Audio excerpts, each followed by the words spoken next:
Hello. Hi, everyone, and welcome to another great game of Dice and Dynamics. I'm your friend, DM, host, and an introverted shade of my former self following a devastating accident that was left unexplained. Joining here with me today are the group of adults who are left wondering exactly what happened that fateful night in December, when strange paranormal events begin to occur.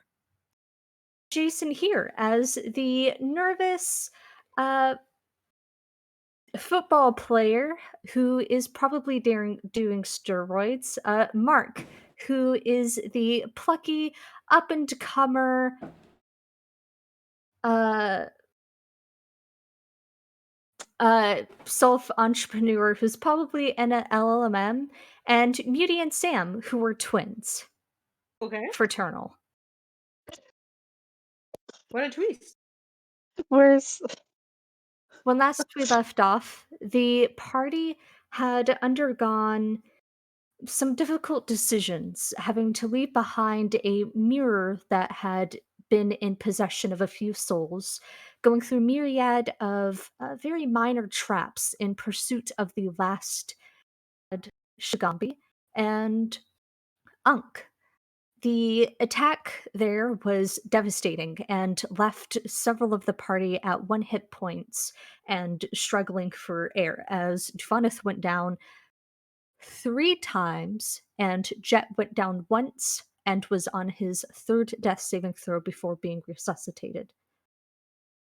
We find the party now in the throne room, the room having been converted into a strange tomb of some kind, as the skulls off of the throne had been detached, buried in a soft soil. Koshkal Nepertek's body had been pulled from the first floor and is now coiled up near the skull of her champion, Karagos, a minotaur.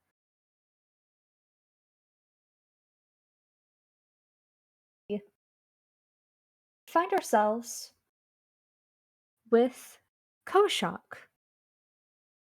Koshak, you have just had an enlightening conversation with Moa, the patron god of honesty and truth. Truth and kindness. Drawing symbols in the dirt, carving out art of buildings, a sun queen yourself, and the life that you'll be coming back towards. Mm-hmm. Moa has a request for you. Okay. He wants you, in her soft voice, to put her staff by the throne. Uh, Kojak will nod and stand, and he won't climb. He'll walk around. He'll do the full circulation and set her in front of the throne. The others are present. For the last few minutes or so, Koshak has been in a quiet conversation with his god. Have you told the others what you're planning to do? Nope. Well, he did last session say that he was going to do his best to create a space where they could rest, but he did not say what that would entail. As you rest the staff by the throne, Mo's voice again rings in your head, and she says, "The spell that you're trying to cast, Koshak, there's nothing to protect you. There are no trees." Mm. I was under the impression that it would create that. No, but I can. Put the staff in the throne? He has put this. Did she ask him to put the staff on or in front of the throne? She left it kind of unclear. Well, he places it on what's left of the throne. All right. The throne is now a kind of a wooden skeleton, a mosaic of stones and other things. The skin and the bones have been fully pried apart by with their skeletal hands. Kind of just a matter of resting it in just the right place that it's upright. He does so very carefully with like a lot of care thought behind it. Well, you had been talking, making conversation with Moa, and drawing those symbols in the dirt. You had, unwittingly, been performing the vocal and somatic components to the spell Druid Grove. The last thing you needed was just the conviction behind it. And as you pull your hand apart from the staff, the bronze melts off of it, revealing the wooden core, and it kind of drips down past your feet down the shallow cliff, and roots erupt from where the bronze sort of drips down, and it churns through the dirt. And all of you now are able to witness this as it is the soil is being tilled by strange plant growth. And when it hits the first skull, it tumbles it over, kind of turning it upwards, and the jaw becomes a vase for a violent blossoming of a purplish flower. The rest of the bodies, the rest of the skull, sort of placed in the dirt, become lifted up as grass begins to shoot upwards, and it's a very lush blanket of grass. It's like silk. A few strands of wheat, a few other things come into place, and Koshak, you're able to hear Mo's voice again, uh, and she says, um, "You know, I've never had the chance to lie."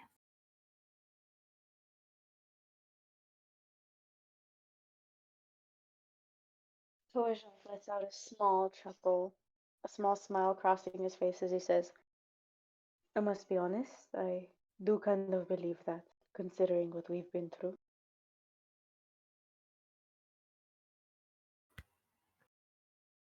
Say, I'll see you again soon, Koshak. And the entire chamber is consumed with plant growth as a tree sort of erupts out of the throne, splitting it apart, kind of cracking the earth. And with 2 minutes gone, Druid Grove has been successfully cast in the room. It is a buzz with life, a myriad of plants.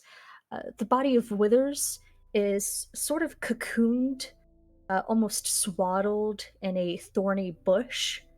Um, and the skeletal hands that had been crawling over the place have been stilled with wild roots or other amalgamations. Everything has stopped except for the party located in the group. Oh.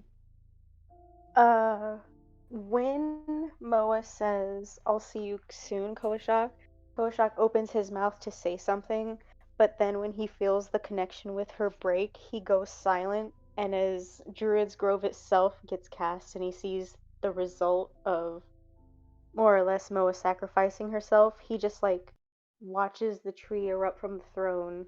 He looks around at the entirety of what is going on, and there are like tears gathering in the corner of his eyes as he sets down the coatl mask in front of the staff and thanks her quietly in Abyssal. Jet freaks out and goes, "Is this another trap?" And he like tries to grab his book and get. He's trying to prepare for a fight. He's absolutely freaked out. Uh, Soul definitely looks like a little bit like Studio Ghibli poofed. Uh, it's like, oh, this is new. Oh, are you alright, Kawashak?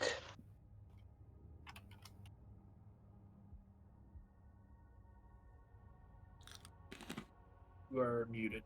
Koshak will, as a result, just like turn to Solidago and nod and say, I think I'm better than I've been in a very long. Oh, that's. I'm glad.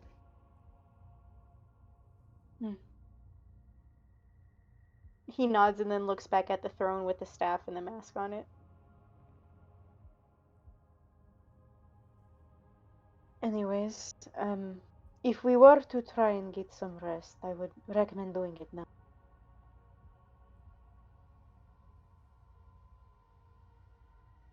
Tell me twice. Sounds good.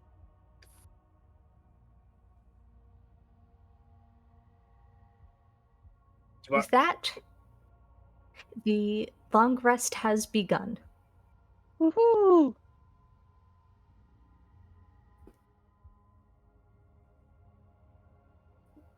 Yvonne is going to walk over to a tree, place her back against it, and just sort of slide down the tree to a sitting position, and just lean her head back. The tree is wide and firm. The smell of it is hard to place, but it's definitely a flowering tree, and it hasn't fully stopped growing. The branches are still sort of whittling out against the roof of it, but you can see that it's carved with symbols, words, phrases, and a language you wouldn't be able to sparse. It feels warm, but in a good way.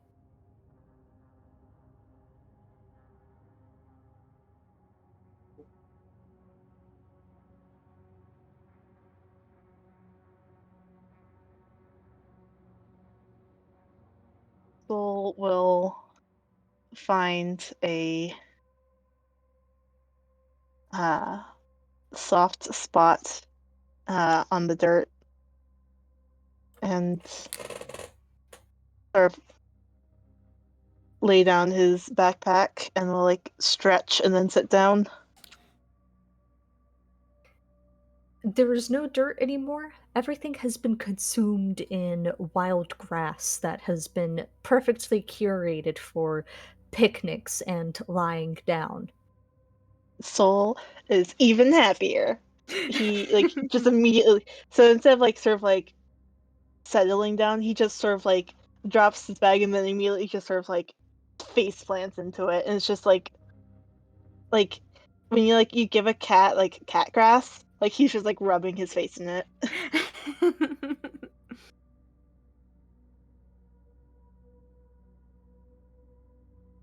Is everybody okay? I understand that might have been a bit shocking. Wait, that was you? It partially me, partially Moa. Oh, I thought this was another fucking trap. No. No. Oh, okay. I guess Soul's rubbing his. Anyways, are you okay? You look upset.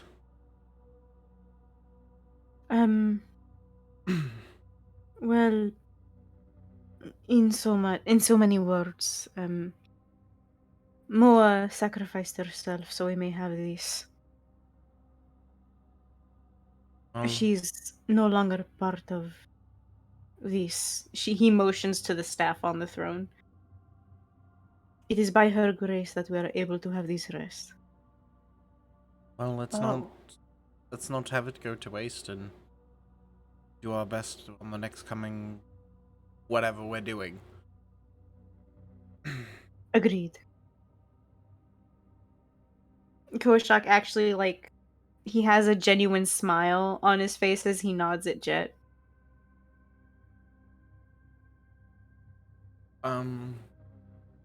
So do we want to do the turn thing, since apparently we have this beauty? To try and get some sleep? I think that's probably wise. Bless you. I think so. Bless you again. You fucked me up on that second one. Oh. you. Fucked up sneeze. That Oh. sucks. All right, I'm good. I Okay. mean, We just want to keep our usual rotation. might as well. I see no reason not to.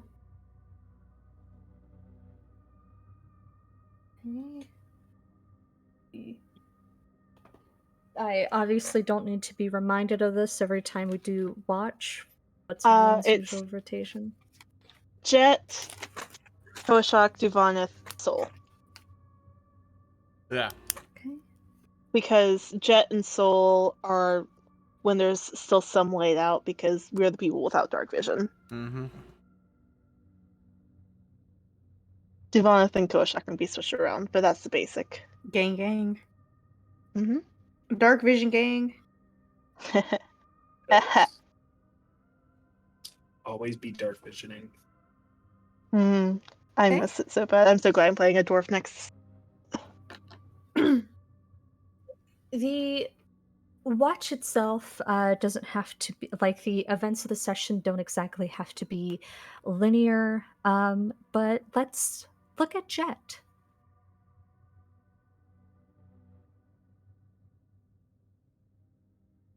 It's your watch. The rest of the party can be up or mingling around, but our focus is on you, the Air Genasi cleric slash champion of Mistra. You have several items of interest, things to accomplish, conversations to be had. Where are you holding up, and what are you doing? What are you thinking about? Jet's going to take a spot where it was like less than a 5-foot lip, from the edge to the center. So it's like his little, like a grass stool essentially he's sitting on, and he's gonna look into his new ritual book, that he used from Goatman's pack, which was the the writing kit that was full and untouched. And he's going to ritual cast comprehend languages, and basically just start. And so the way he's gonna do it is he's gonna put all of Wither's writing stuff in front of him, the 3 journals and Okay. his spell book. And essentially, when he ritual casts, he's gonna start weaving the lines on each book that seem to be out of order, and start putting them into a pattern, given that he is from Chult, and turning it into a maze pattern so that way he can understand it through the comprehend language. And he'll just start to he'll look at the spellbook first, see if there's any rituals he can copy off of it, and then from there he's gonna start trying to read Wither's journals to see if there's any information, as well as just know who he was. I love it. All right, give me 1 minute as I get you that journal information. Is there anybody that wants to have a conversation with Jet? Duvanith has a question for Jet. Oh God. Okay. She will approach Jet and will place the skull chalice and the dagger down in front of him, Roka's dagger, and will say, Shigakari said that the chalice wasn't causing the flame on the dagger. And that's what I thought it was. And then I think we've checked the dagger in the past and it's not magical. No, we do. I don't remember checking the dagger. I do remember, checking the chalice, before this last situation. I don't think we ever checked Roku's dagger. The only person we had, that one person who had the big book of things, but I don't think you gave Roku's dagger then. And then we had Tyrion. But did you ever give the dagger to Tyrion? I thought we at least determined it wasn't magical. But I mean, I could be wrong. I don't know. I just don't know why it's happening, and I thought it was maybe whatever magical effect was going on in the area with the large eye creature. Yeah. I just I just don't know Can how to make it stop or start or. can Jet try to sense if the dagger's magical? Sure.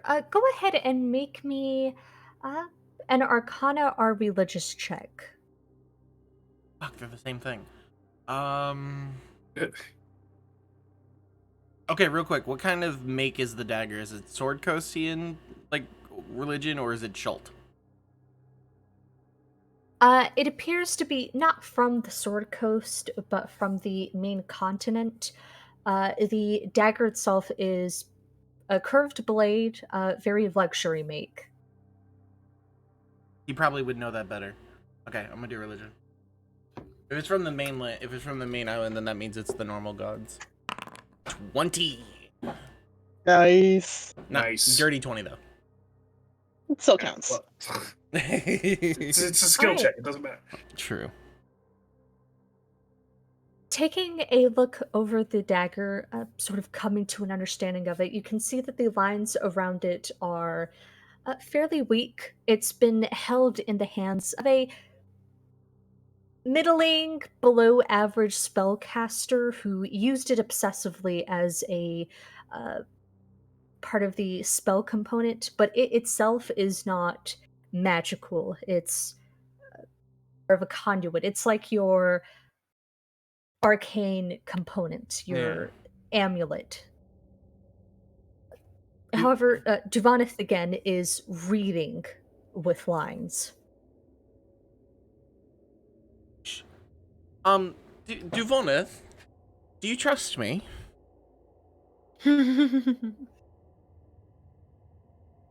Yeah. But I usually don't like that type of intro to a situation. Yes, but it's me, so it's kind of a little bit nicer compared to other people. I trust you, Jet. Okay, Jet's gonna stand up, and he's going to read these lines. Are these lines on Duvanith, or is there like they all, like a fucking conspiracy map where they're pointing to like her pocket? So, getting a closer look at the lines. And Jet's like walking around Duvanith as he's doing this, by the way. Go ahead and make me an Arcana check as you're starting to understand her relationship with the magic weave. 21. Yes. Yeah. So, there are some strands that seem unfamiliar. They're very shallow, connected to parts of Duvanith. Not as interesting as the fact that Duvanith is now a part of the tapestry. She herself is extending out, connecting, in the way that you and Koshak do. Okay, I don't know if this is going to work, Duvanith, but I promise you it's not going to hurt you. It's going to be tedious for me. Jet's going to ritual cast Identify on Duvanith and start trying to untangle the lines a little bit to make them more clear so he can actually read what the magical essence of Duvanith is. So literally Jet's like walking around Duvanith and going like this, like pulling, like moving around and like going like this near her face and stuff and shit, but nobody can see Untangling what he's doing. her like a pair of headphones. No. You know those, the string game where you grab two pieces and go under, and that's what it is. Jet's like grabbing pieces and going. Cat's cradle. Yeah. No, wait, is that Yeah. it? Yeah, basically just doing that and like trying to pull the pieces apart so that way it's a more clearer line for him to read. But to everybody, Jet's just grabbing air and moving his hands. It doesn't make fucking sense.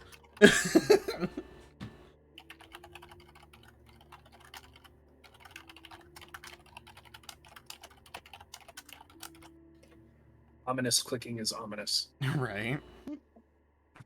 Okay.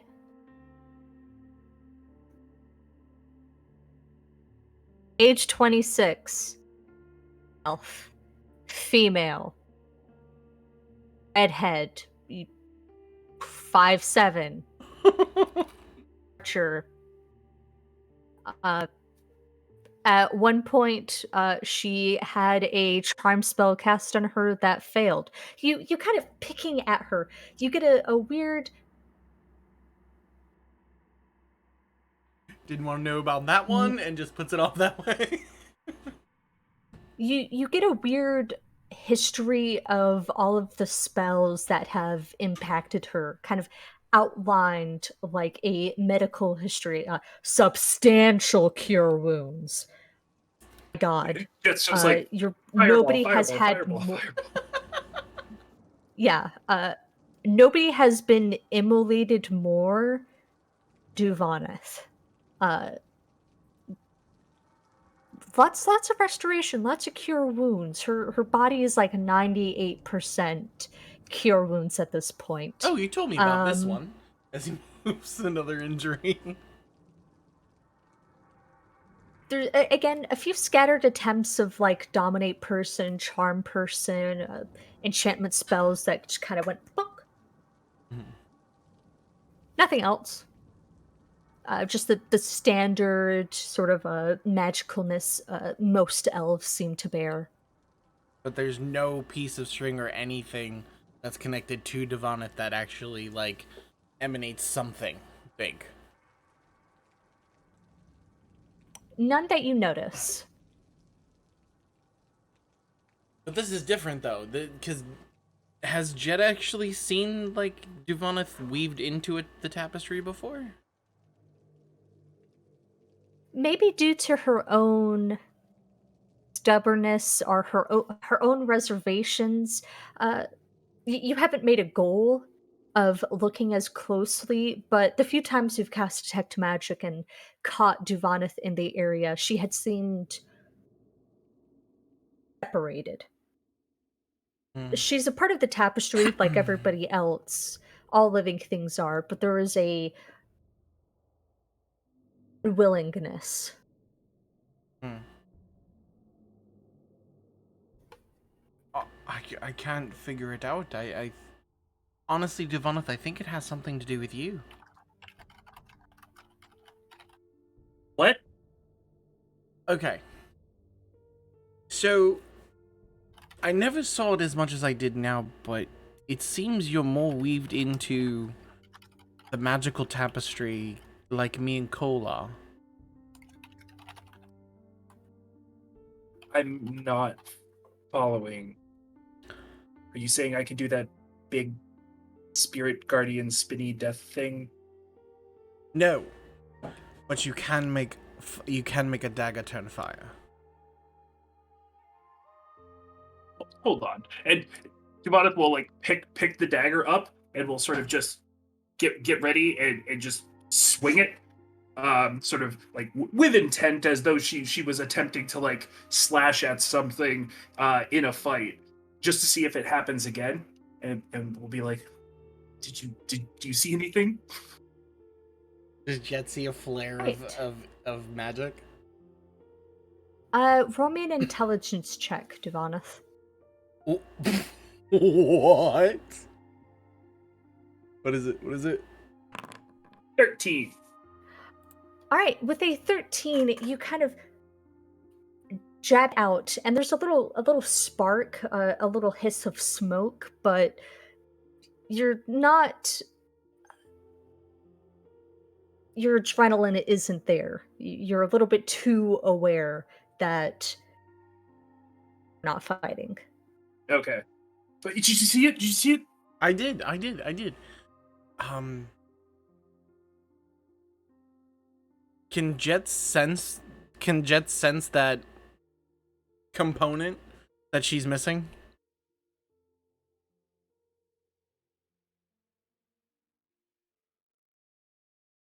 Yes, Shit. a target.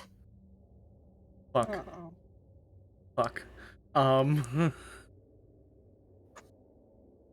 What are you about to do? So scared. Oh my god. Okay. This is for her. That's what that means. No. Duvoneth, I think I figured it out. Oh, all right. But you're going to have to trust me. Okay. I mean, I already did once.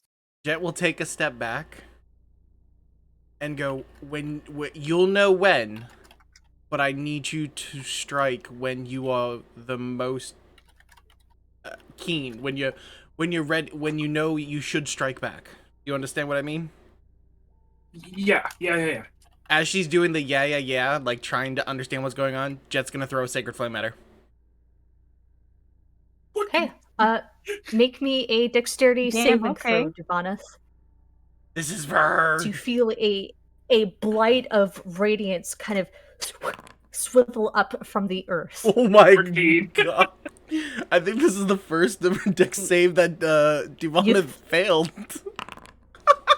Oh, Oof. Is that max damage? Hold it. No. Off by 4. 6. All are lucky as hell that this is a long rest. I wouldn't be doing this if it wasn't a long Same. rest. Same. Yeah. Devoneth, sprouting up from the earth, kind of causing you to dance your feet like the evil stepmother at the end of a fairy tale. You take a decent amount of radiant damage. Really fucking tired of being on fire, and it feels really close. Yeah, what the hell? She'll go ahead and swing the dagger in an attempt to strike back at Jet. Jet's going down. All right. Go ahead. Instinct. Make me an attack. Oh no, this was on purpose. This is why he did. He was like, No, I this is know. for Duvoneth. Fuck. I'm saying That hits. Ivana's reaction back. Mm-hmm. Oh, depending on this dagger. Yeah, she would not be aiming to kill, obviously. But the fire yeah. is that the fire is there. Oh yeah, that's true. The fire is there. 6 points of damage. Okay, how much fire? I have 10 hit points left. Uh-oh. Yeah, that's 6. He brought me down to 10. Discover several things, Duvoneth. Flames. Green flames like emeralds erupt from the dagger, and you can kind of see the sensation of them prying apart as if trying to find a new target. As you swivel forward, you jab at Jet, and then the second thing you discover is his body just kind of crumples. He just kind of goes down like an accordion. She'll grab a healer's kit and sort of stabilize him with it with an action, utilizing one of the charges. Was it D4 plus? It's just 1d4 hours. Unless you have the healer's feat. I do not. Alright, so it's just you just stabilize me, and it's 1d4 hours unless someone unless someone heals me. Unless someone heals me up, then it's 1d4 hours. Cole, can you do you have a healing word or something? Pop Jet back up. We were having a discussion about something. I look away for 2 seconds. It's important, Soul. I have a cure wounds left. I mean, that'll work. Yeah, I sure hope it does. Right? She didn't do that much damage. Fish, Alright. Fish, was it exactly 10? It was 19. Oh my god. Absolute unit. Oh, Glorious. unit Duvoneth. Yeah. Yeah, if you could just res it back. We're right on the edge of getting this figured out. It's a long rest, so I might as well. Fuck it. Who cares? Not me. It's the only reason why Chet did this. Yeah, no. Well, that was why I was like, this is the time. Alright, how much? You know, Foundry, it would be great if you worked. Right? Would love it. love Foundry. Love it to work someday. One You want me day. to roll it for you? Oh, there it goes. What's the number? Because I can't see it yet. I'm about to do it. Oh, okay. Not Holy shit. 27. Nice. Hey, I got more health than I did when I got fucking knocked out.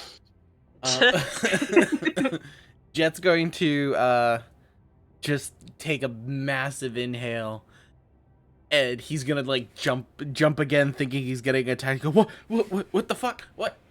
Oh shit! Ow! I'm assuming that's what you. That was your plan. That was the big plan.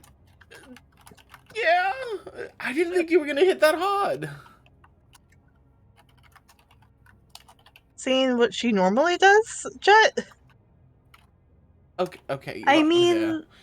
mean, there is a reason that whenever any of us get like a fear camera- spell put on us, we are automatically afraid of Duvanis. Let me guess. The Fish. camera pans over to Wither's like body and like just the kind of like non-existent ribcage there, and then it pans back to Duvanith and the conversation at hand. True. I wasn't trying to Every- hit that hard. Literally every single time. I don't know if it's because if Fish does it intentionally or if it just happens. Whenever somebody gets scared, it's of Duvanith. It's valid. I mean, aside from the fact that it was flame and green, it does kind of look a little bit like you know when I'm focusing like there's that little bit of like radiant gold thing that comes off my Maka heel when I swing. Yeah. It Vaguely. did kind of look like that. Do you think maybe it's It's something to definitely do with? It's definitely a magical essence of sorts. I'm just... Yeah, that hurt a lot. It seems to take effect only when you're focused and in an adrenaline state, which is kind of why I had to hit you with the spell. I'm sorry. Which is even more like what I do too. So Do you think it's godly in nature though? Because isn't that Uteo? no, I don't. Yeah. Well, Mine is. soul is for you. I don't think so. I honestly, just because we have no knowledge out of it, and the only thing that's really changed is your stance in Chult. Yeah.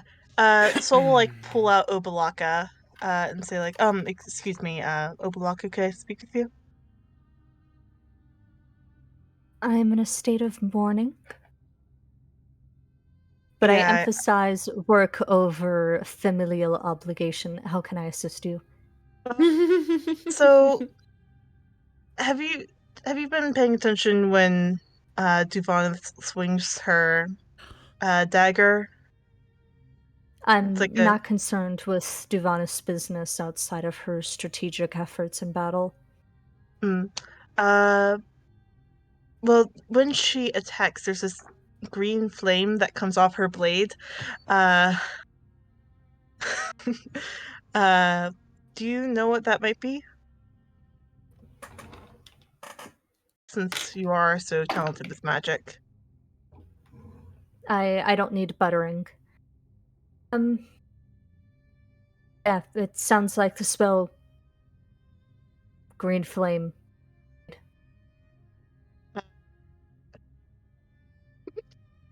Soul will look to the others and say like, yeah, that looks like a green flame blade, apparently.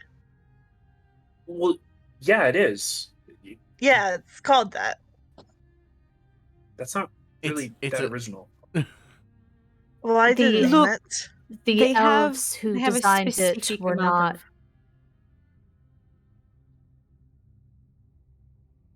You were saying Obalaka. I was going to say they only have they have so many spells. It's like a fantasy nail polish. I should show you You some only of. get so many names. I should show you the list of cleric spells one day, Duval. Some of these will just hurt your brain. It's actually translated is the issue. It sounds much more interesting in the classic, apparently. So what I think it is, Duvoneth, is you get that spell, but it's yours. It's you. It's not the dagger. It's not the chalice. It's you fighting. And like I said, the only thing that's really changed that's different is your status in Chult as the champion. Vadith will sort of nod along and look a bit lost. Unless either of the gods you have on your person gave you this boost of ability? I think I checked with them already, but she'll just double check. Papazotl, Nag Nag, this isn't you guys, right? Oh my gosh, what? No, no, this is me. Why? No, I mean the fact that my sword dagger erupts with flame when I fight. That's not you, right? There's like a heavy weighted pause.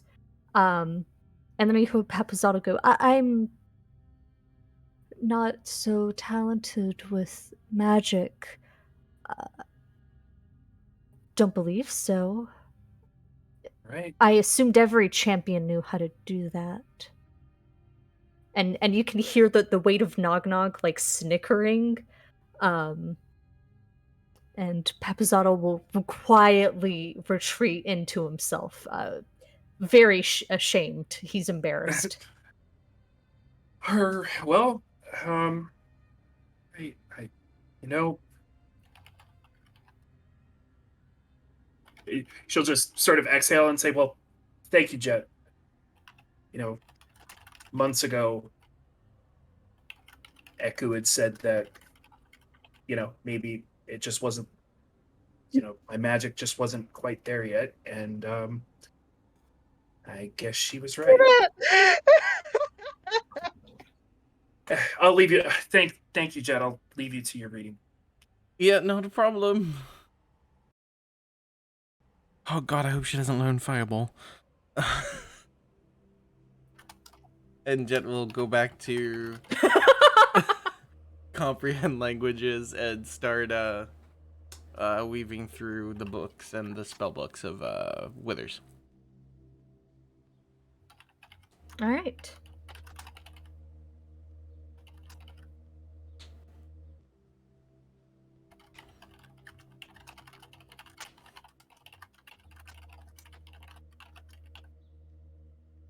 All right. Is there anybody else that needs to have a conversation with Jet before I reveal the diary to him? I can't think of anything. The only thing I could think of is that Jet and Kojak share the sup nod at some point as Jet realizes what the Druid's Grove means. And Kojak just kind of recognizes also summary, Jet, Kojak recognizing the power each of them have, handshake. We've leveled up in our own version of life. Basically, yeah. You guys get another heart in the relationship scale. In the Sims verse, we have two like green pluses next to each There other we as we go. interact. There we go. How it is. That means Jet's gonna be taking a lot of trips to Chult. That teleportation spell's gonna have a lot of fucking hours on it.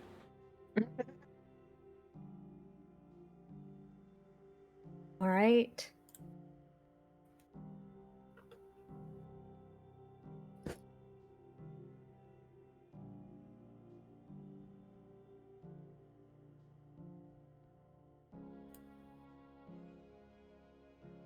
Okay. Clickety clack. Don't talk back. Let me know if you have the diary in your inventory, Mark. In the inventory. Yeah, or like your compendium. Oh, okay. Yeah, I do. It's blank.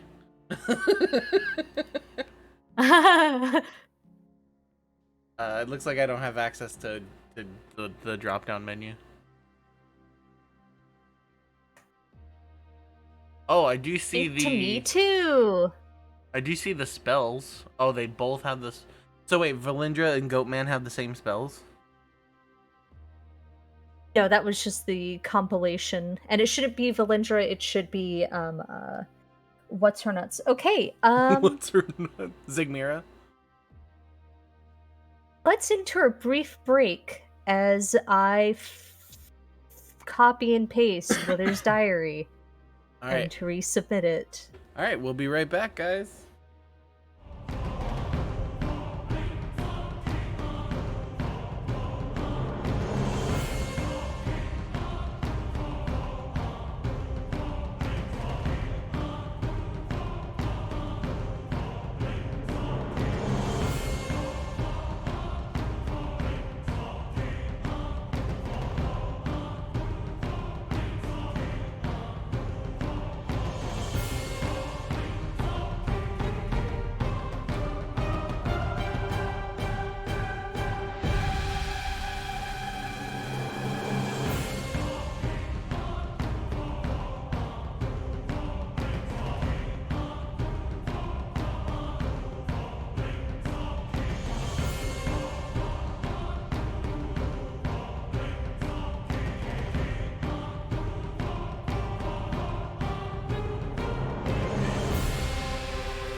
Hey, Lena. Hello. Hi.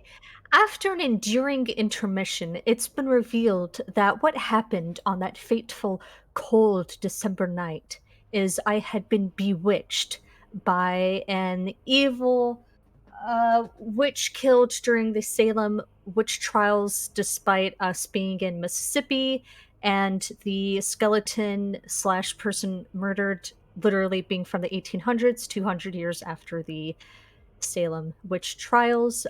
The plot hole was so bad it was pulled off of the air after the revelation. A really good Resident Evil game.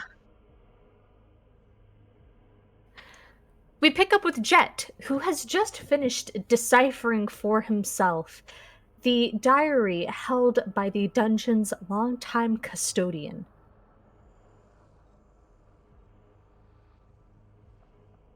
It should still be in your inventory. Yeah, he has it pulled Words up. now. Mm. Yeah, he's just reading. Oh, you're Mark. You're muted. Sorry, You have to unmute. I got really excited because there's a part in here where he actually wrote to me. What the fuck? Oh.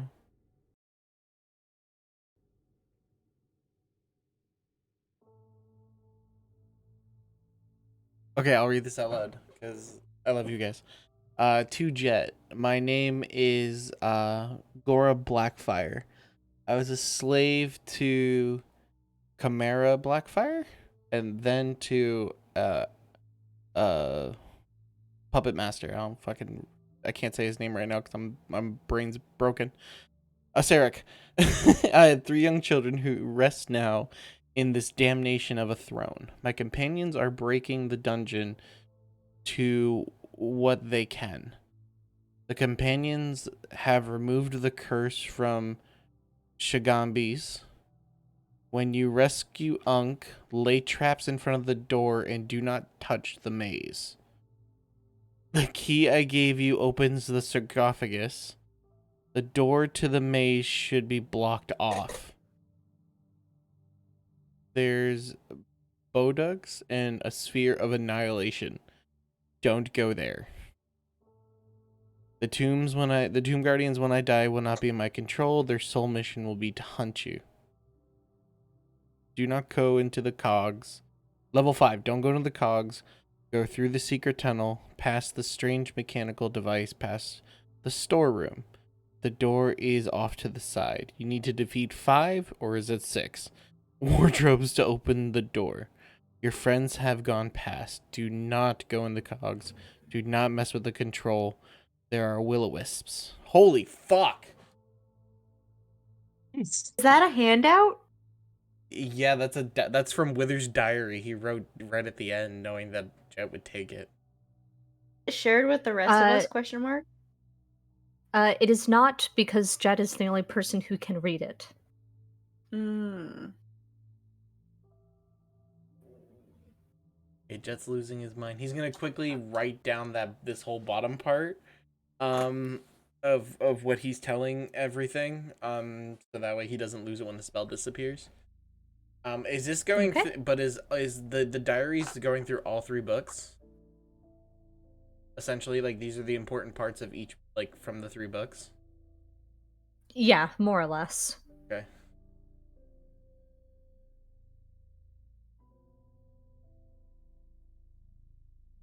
Okay. Okay. Fucking me up. Okay. Jet will write that down as quickly as possible, and then after he finishes, he'll make sure he puts it to the side, and then he'll look at the spell book. Okay. The spellbook is old and withering, with boundless spells. It seems that he himself, when Wizard Adventurers died there, collected the pages. What he did is he just ripped them wholesale out of the spellbook and sewed them into his. So it's an amalgamation of roughly 100 years of Holy wizards shit. looking around and finding out. Uh, However, he only prepared a handful. There are no ritual spells that you're capable of using. The spells that he collected range from all types of casters, from Thayans to mysterious scribings that you can only hope to parse out. Okay, so essentially, Withers has created a compendium of all wizard spells from different generations. Basically, evolutionary like spells from like 1E to 5th to 5E. Uh, Not generation, but culture. You notice about 6 different ways to send the sending spell. Oh, that's important. Okay. That's a cleric spell. That might work. Okay. Jet will keep a note of that and make sure to that to someone. Um and all my time. I think All right. yeah, I think that's it.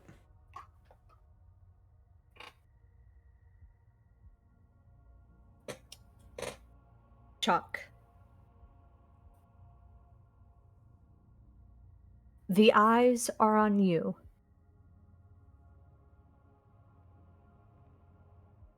Okay. What are you doing, bud? What is he doing? As current, he is. I will say at the first part of his rest, as he watches everybody else go about their business, he opens his mouth to like ask Moa something, and then he like Shut goes up! quiet. You asked for this. He opens his mouth to ask Moa something, and he gets like halfway. I will say he gets through his first question to just like ask her opinion, and then when he doesn't get an answer back, he's like, "That's right," and he's quiet for a few seconds before he starts just. I will say he starts asking how the other gods are in the absence of Moa. That's the first thing he does. Then the second thing he does is try to. He will ask them what they know of the dungeon and what they think he should prepare for going forwards. All right.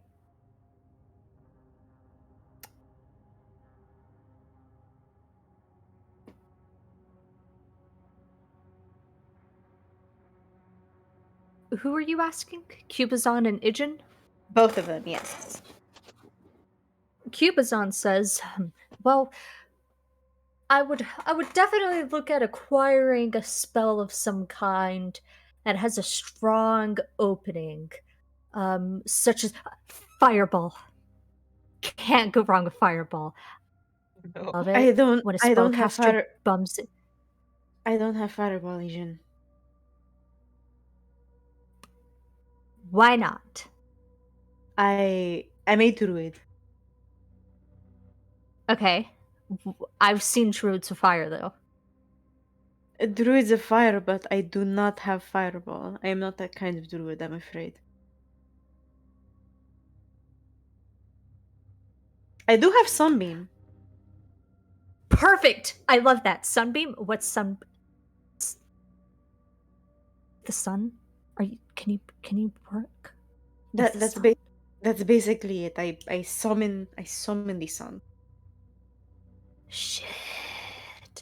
100 years ago, they didn't have that. But they also didn't have Mistra being alive. So that's new. That's new. That's cool. Yeah, that's that. No, that's it. That's it. You should have the sunbeam spell.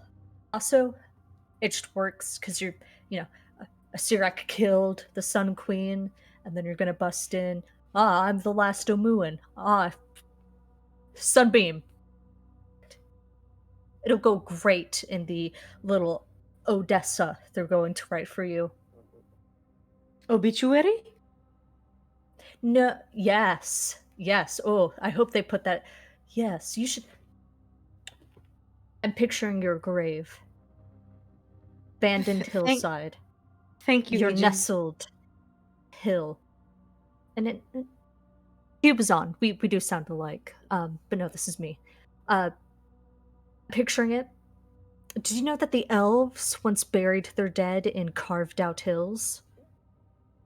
I'm going to have to ask Duvani that, but it sounds interesting. It does. But I kind of hope you get like cremated and then like scattered. Honestly, I will admit that is the dream. If I die, just return me to the land as I was.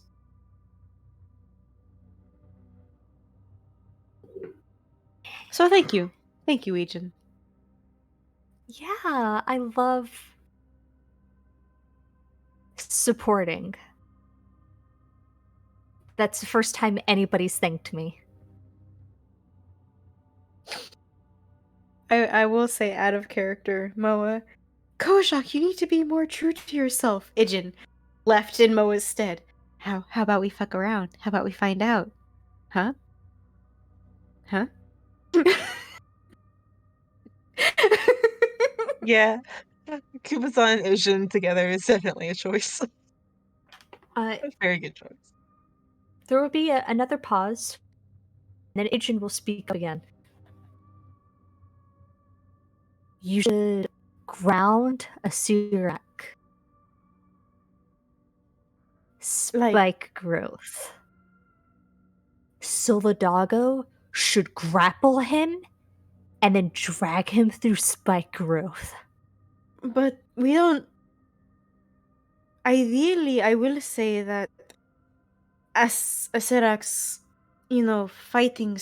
fighting area will be flat. I hope so, based on the way the rest of the dungeon is going. It seems like a basic thing.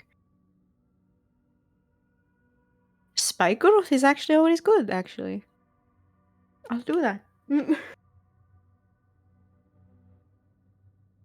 I love you, Kawashak. I know that Amuans struggle with the whole I love you thing. It's a weighted topic, Ijin. We shouldn't just say it to everybody.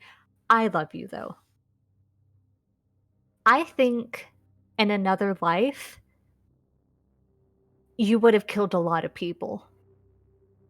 Oh, you say the nicest things, Asian. Oh, you make me I blush.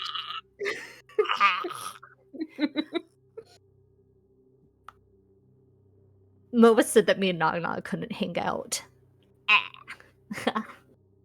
Kojak, can they hear his thoughts? Question mark. If they have, they haven't let it on. Well, Kojak thinks to himself, "I understand why," but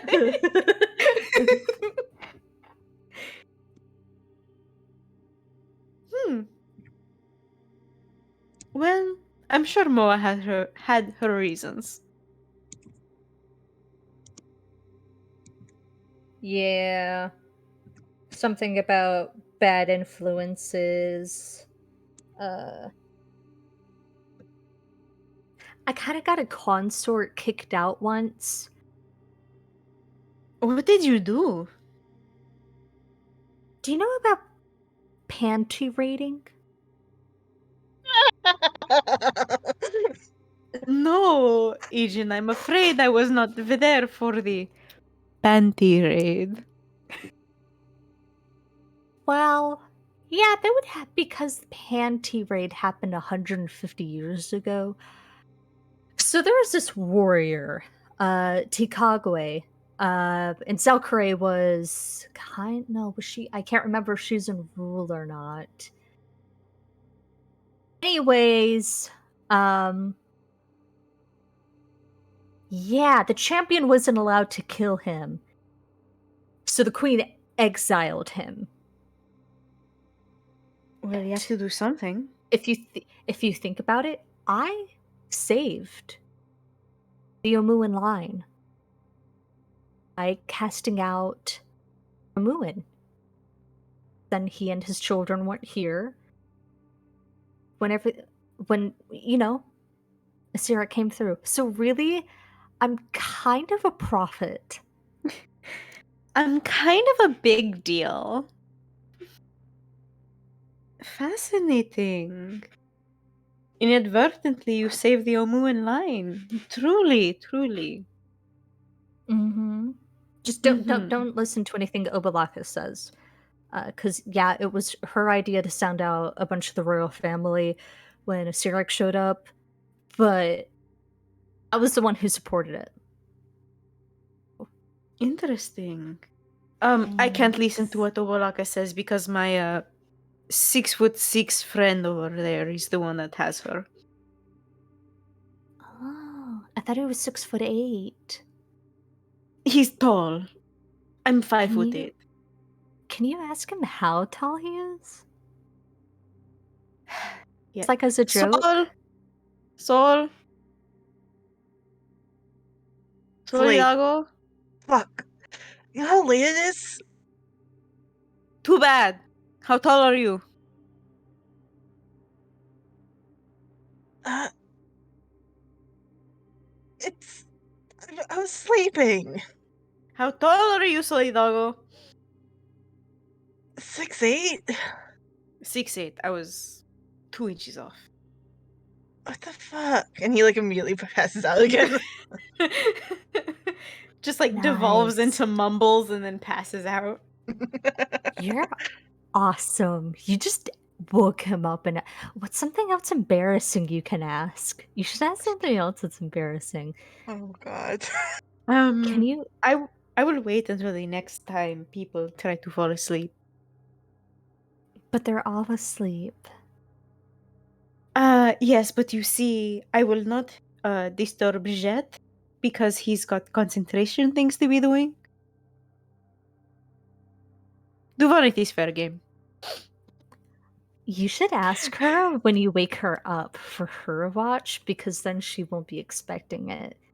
Should Okay, do what that. you're thinking? I don't know. I've never. Well, I mean, I was kind of there, but I wasn't really there.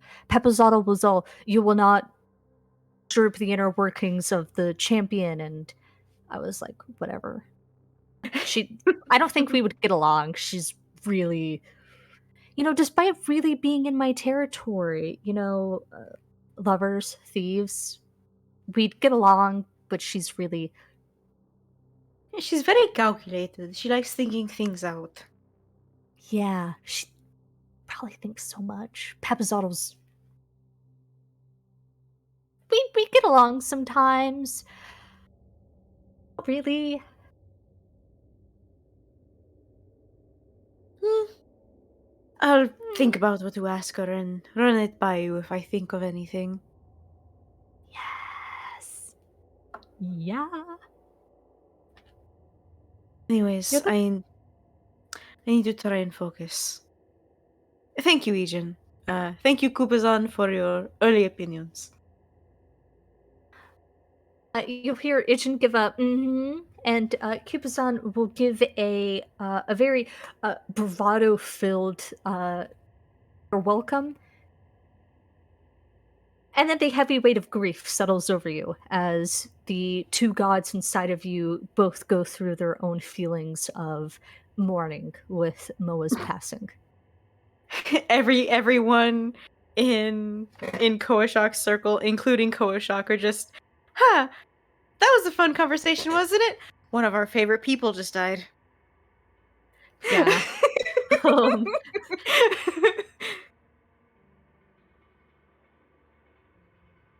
It's a party in Koashok's head. Probably for his watch, he's going to pace a little bit, just like in general, past the gods thing, and he's going to just place whatever he can around the throne. And that's gonna be it. Offering prayers, offering items, whatever he can.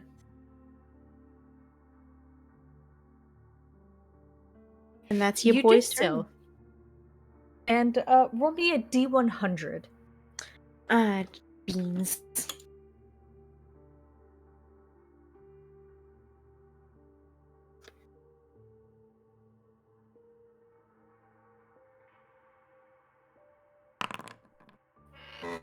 Six.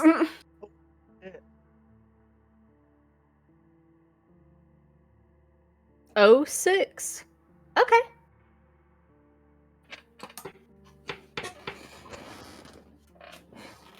All right. Your turn comes. You have to wake Duvanith up. Do you ask anything, or does it go smoothly?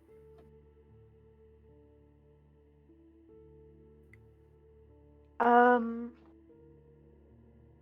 he only asks, Duanis, did elves really bury their dead in the hills? She'll sort of.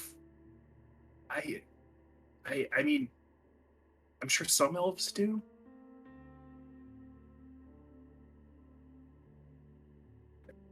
I don't But really. Did you at any point in your history bury your kin in the hills? No one in my close family has died in my lifetime. Not even, did you ever visit like great grandparent graves or anything? She'll shake her head. No, Man, I went to Carolina's uncle's funeral once, but he wasn't an elf. Koashak kind of like gets a strange look on his face and he's like, that's kind of sad. She wasn't really that close with her uncle. I'm not talking about Carolina's uncle. I'm talking about the fact you don't visit your dead. Oh, well, yeah, it's more because, being from Neverwinter, I grew up around mostly humans, and it's me, my parents, and that's it. Elf wise. A loss of culture. Anyways, have a nice watch, Duvani. Koashak goes up to a corner of the grove and Oh, Koshak, before you go down, uh, I'm just going to assume that you would rather hear it from me. But Nang Nang really wants you to know that your son chose her as his patron. oh. Hmm. Does Jet still have her, or did you take her from him? I have her, and Duvadas will go ahead and grab it's like a egg shaped thing, right? It's Yeah, the like yeah, a it's about a egg. grung egg. Oh, okay. She will grab it and sort of And extend it. that's so yeah, and then so yeah, Injin brings in this guy, and he goes through the queen's fucking room, trying to find her undergarment. Duvadas will retract her hand for a second. What are you talking about? Mind your fucking business. Koshak might want to talk to you. And will Yeah, I extend. figured you're holding me out towards him. Please take this. Koashak will look at Duvanit's hand, look at Duvanit. There's just like an entire face of incredulity as he's looking at Duvanit like, really? And then he like takes like two fingers and delicately picks up Nong Nong. I have been waiting to talk to you for like ever. You're so fucking loud. She is. First of all, what did she say about me? She said you are loud. Yeah. But that's why I'm here. I'm here to take up space. What are consorts and courtiers more important than to take up space and to look pretty? I'm just really effective Anyways, hi. My name is Nog Hi. Nog. I'm the patron god of vanity and beauty and also other stuff, but we're not gonna talk about that. Apparently, consorts and courtiers. Yeah, they're kind of under my influence. Um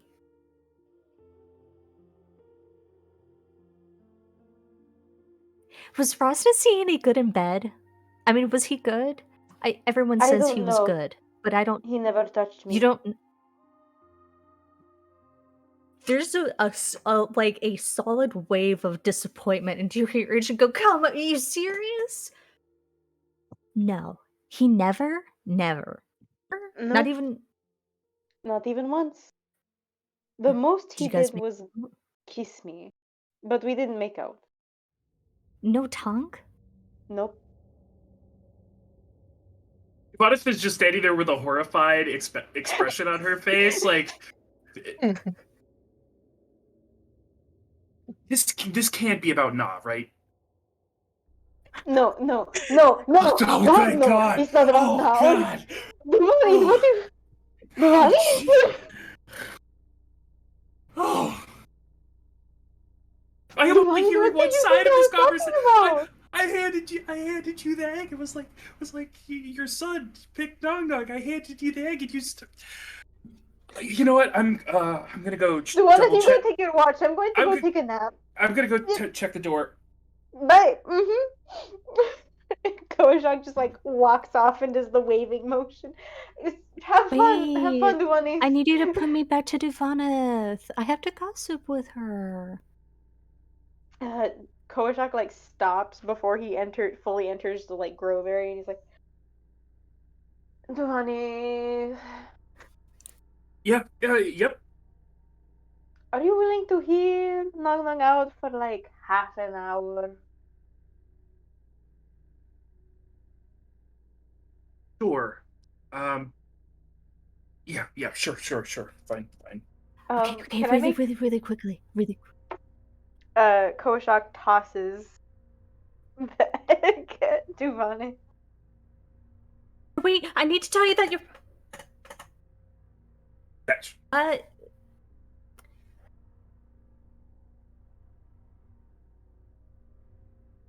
Hey, champion. What's I'm up? gonna go check the door. And Dubois will put her back into a pouch and sort of check over the area before starting her watch. All right, you check over the area. It seems that the plant growth, with you officially taking watch, plant growth has crawled into the crevice and has sort of tunneled out into the hallway, uh, permanently keeping the door apart. And you can even hear the low, guttural, dying moans of ghasts being strangled of life. It's good on the Western Front. Right. She's going to sort of go to the front of the chamber and sit at the little lip underneath the throne and just sort of sit there so she can both watch the door as well as see everything. All right. Sitting there, you're sitting about where Karagos's skull is, uh, sort of looking over the body of Nepertak, and a brilliant pink flower is growing out of them. Framing you are delicate purple orchids. It smells floral, it smells sweet. She'll just sort of sit there and take in the majesty which Koshak and Moa created. Just kind of chill. And will then eventually, after about 30 minutes of quiet, take Moa out of her pouch. Okay, whatever. Moa? Oh, sorry, not Moa. Whoops. Nang. My bad. There's so many of them.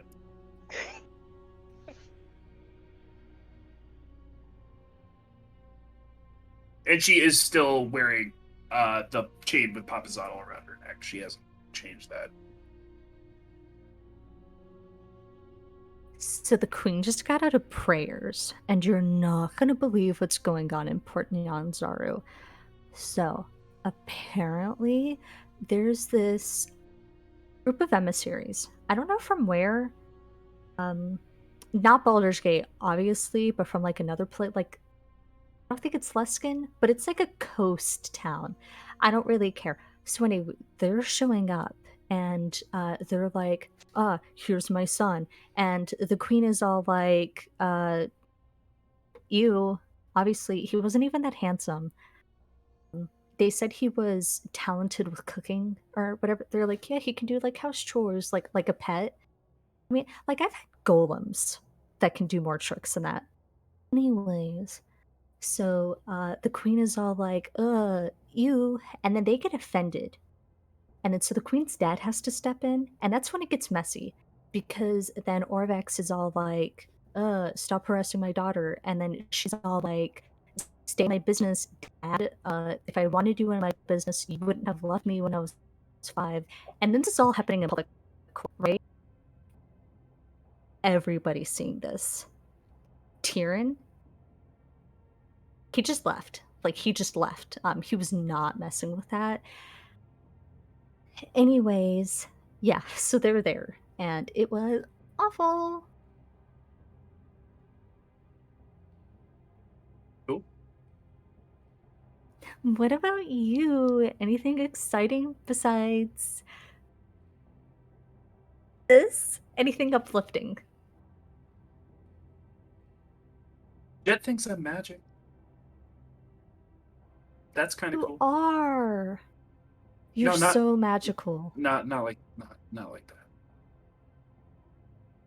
You can be both. Dualis will sort of nod.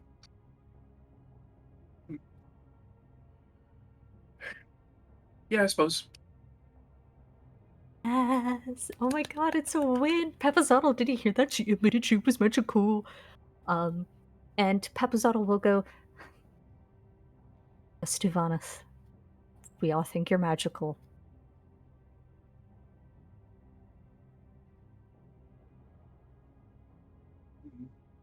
Papazotl, how are you doing? You seem off.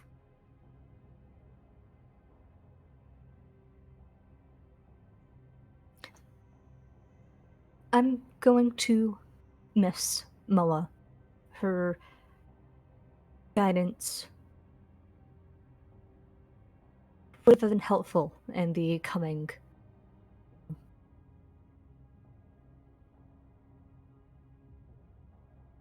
I'm sure, though.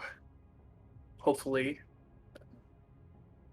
and she'll sort of motion around. This place will be more than just what it is now. It'll be restored, and what we're seeing now can be a monument to what she did.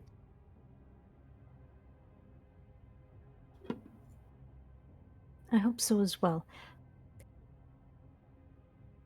Give myself comfort knowing that she's returned to the side of our father. We merged from shards of him, and it's good to know that she's gone, but she isn't absent.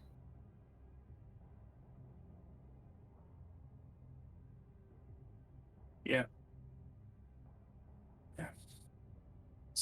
And she'll once again sort of just take a look around and sort of look at the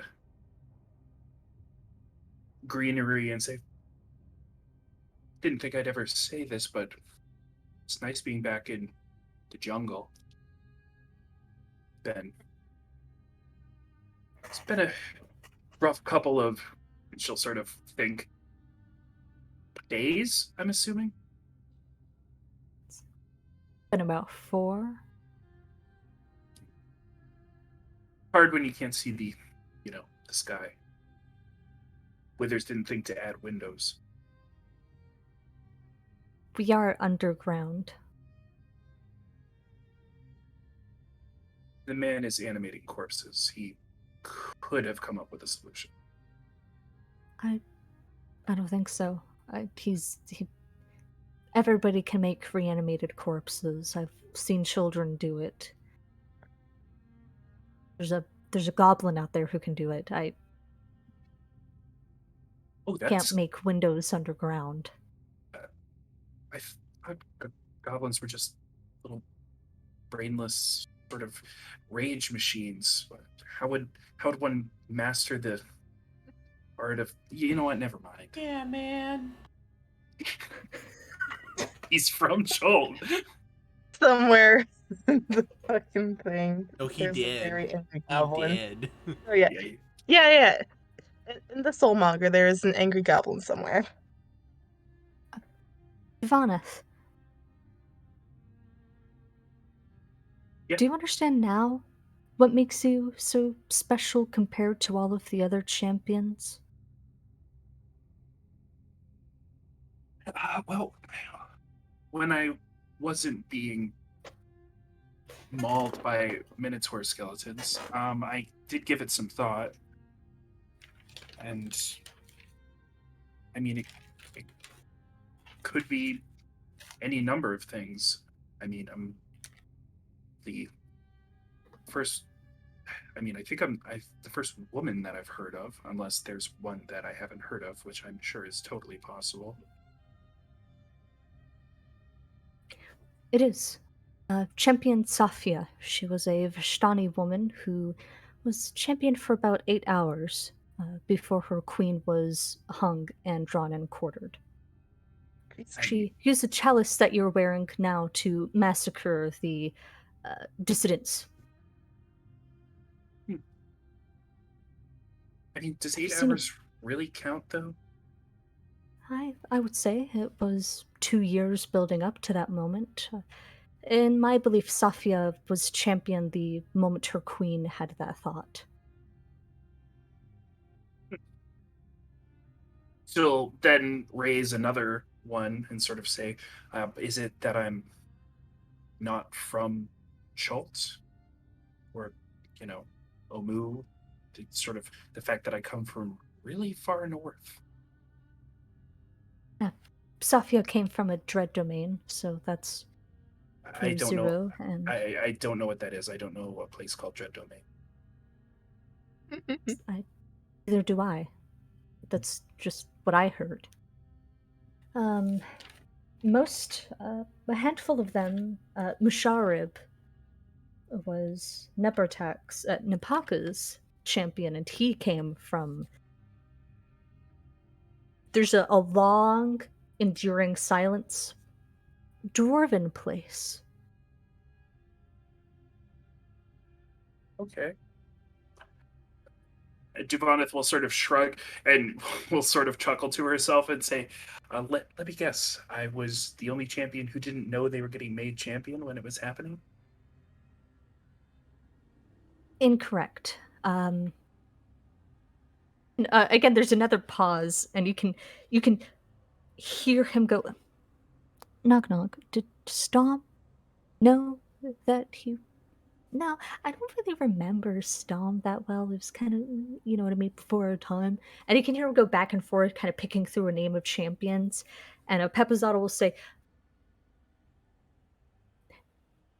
no, but yes. Though, to be fair, the relationship between champion and queen is not one that can be made without reciprocation. The fact you managed to hit every aspect of the ritual is astounding, however. The ritual? Yes, the exchanging of chalice, the reciprocation of affection, and the dagger.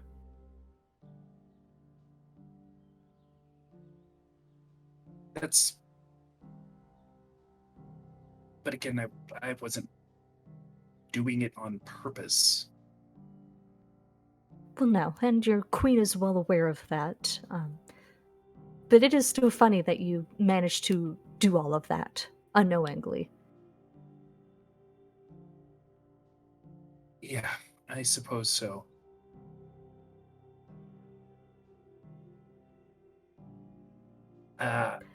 Am I the first elf? Duvanith at this point is now, like, just saying options aloud while digging through her bag. Actually, we're not. Each Po, the last champion to serve before Asirak, was a drow. Oh. Um, I have to go walk my dog. So I will be right back. All right.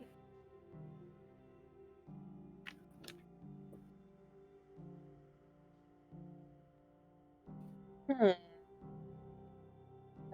trying to think of why she's champion. Y'all just a group I'm of going champions. to take this.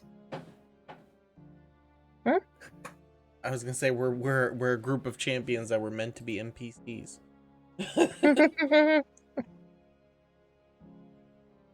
You're gonna take what?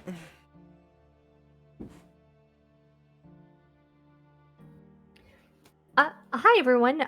Thank you guys so much for being here for Dyson Dynamics. Just to let you know that we are going to be holding a roughly 7-hour mega session on July 3rd, Saturday, 2021, Oh my at gosh, 3 yeah. p.m.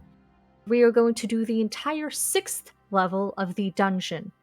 This includes a hag fight, the ending of the death curse, and the fight of a lifetime with the Sirak, the Lich of the Devourer. So, tune in, have drinks with us. There will be scheduled breaks to ensure that everyone is able to rest up and be on their best. But yeah, an official announcement will be coming out at a later date. In the dates between then of completing level 5 and level 6, I will be hosting a mini campaign where the party will be playing a few hand-picked adventurers in Port Nyanzar who have been selected to discover the whereabouts of a landing party sent by the Flaming Fist. Ooh. Fish, you were asked what time does it start on July 3rd? 3 p.m. Eastern Standard Time. And we should be playing until like around 9, from my understanding. Yeah, Yep. we're going for a shit long time, my guys. Mm-hmm. A shit long time. You heard it here first. Shit long time. It's gonna be a long time. Need It's gonna to. be fun though. Yeah, there's definitely gonna be needed breaks because I will have to put my son to bed. What are you, a dad in this game about dads? Yeah. God, Mark. Next they're going to like tell us that like you have like responsibilities, like a kid or something. Yeah, I'm main- your my birth main joke control. was the You're fact welcome. My main joke was the fact that almost every step of the way, this game has been about parenting somehow. And Yeah. Jet has had none of it. It's almost like it's a thematic and narrative. But Jet has had to do none of it. Imagine if Fish had written this with themes. Wouldn't it have been fucking wild if she decided to write this with themes? So wild. We are We're not gonna immune to. to fish propaganda. Mhm. I was Okay, going to we say have to Star Wars. shoot the shit in character before Jason comes back. We're all In asleep. We're all In asleep. character only. Don't have to be asleep. It's like But it's a 2 long rest. a.m. It's a long rest. In character only Okay, until then- Jason gets back. And Figure then it sit in out. silence. I will. Listen, guys, I just want to say I'm super excited. I do have to. Get out. He's asleep. I do have to Alright. work on my Evan voice. Evan's not here, Muty. It's technically in character. I did not say which No, character. it is not. Oh, Fish. Yeah, I didn't say I'm which the character. DM. Fish, you didn't say, because the final battle is on July 3rd. What's happening between now and July 3rd? You did say that. Kid? Fuck. You did. Yeah, I did. I heard all about the breaks and shit. My bad. Yeah, there will be a mini campaign where the party plays a group sent to investigate yeah, you a did. landing party, possibly sent by the Flaming Fist. That's right. I'm Well, an then we don't idiot. have main And character Jason anymore. is back. See, my question Yay. worked. It got Hello, Jason so sorry, back. everyone. What's up? We were stalling. Surprisingly, yeah. Also, Duvanith, if you're about to incur that you are an archer, each Poe as well takes that honor, though he was also a spellcaster. So again, you cannot try and persuade me with that. Devonith is sort of digging through her stuff and getting a piece of parchment and a writing implement, and is going to sort of go and, after digging through her bag, return to where she was sitting, sort of in the divot in front of the throne, and we'll start scratching some words down on a piece of paper, and she's going to say, "Okay, well, you can just do a speed round thing." And she'll start thinking, and then stop writing and say, "Was it the fact that I was a courtier first?" Incorrect. in a Most of them different- were court. Figured. And then she'll say, was I the only one who didn't want to be something like a champion until I already was one?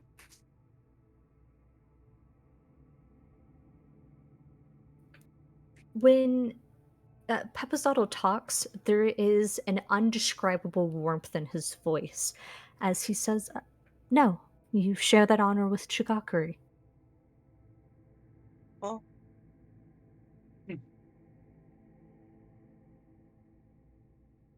Well, and honestly, I couldn't tell you.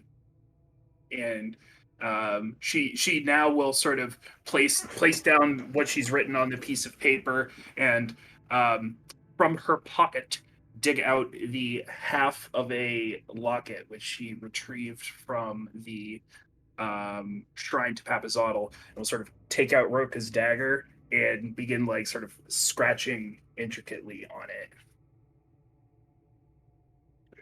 Are you going to actually tell me, or is this just some sort of fun riddle game? Because I'm pretty sure I've covered just about everything notable about me. Is it red hair? Is it red hair?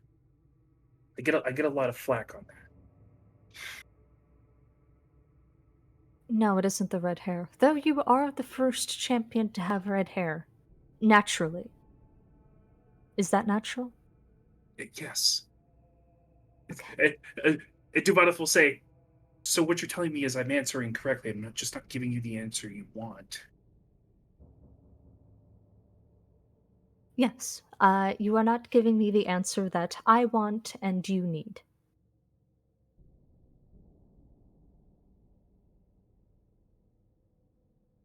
I mean, I don't know what it could be if it isn't any of those things. You're just. You're different, Duvanis.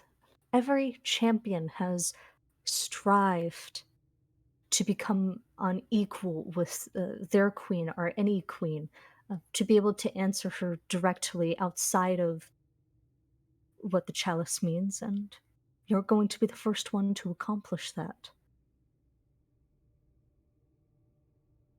Jonas will shake her head and say, I doubt highly that that's true. I think I know what I'm talking about. Duvanith will say it again, but slower. The question, or She'll sort of say that I'm setting out to achieve the challenge, that bit. Every champion has strived to become equal to their queen, to be able to answer as her equal without the chalice being present.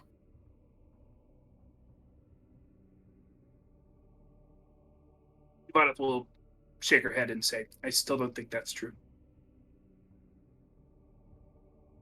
And she'll say, I think it's probably true that to everyone, the champions that you've listed, the chalice meant different things. And they did whatever it was that they did, not to be equal to a queen or whatever, but to fulfill what they thought their role was in the position. And that's it.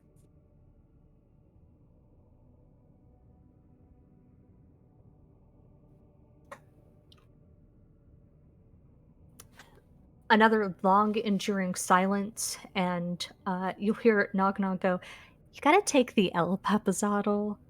And without saying a word, you'll feel him retreat into the amulet.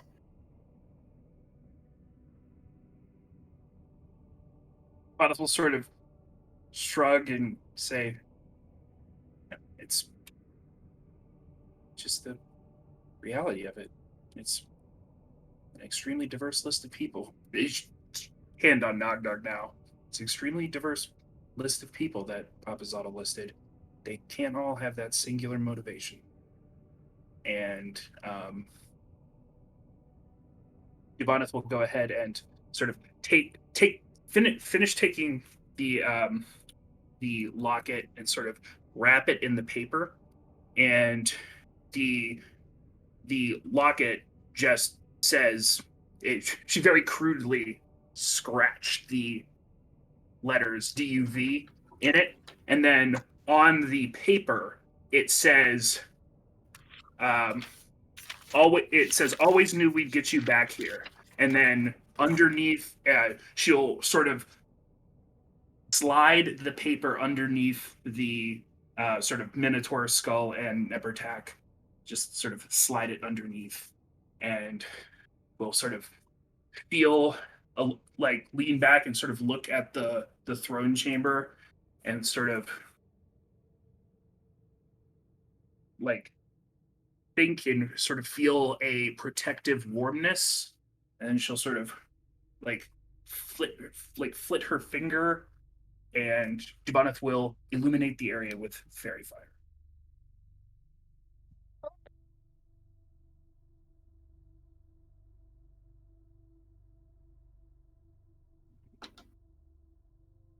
It starts off a lot like fireflies, a very dim, flickering light, before it picks up a speed and creation of its own.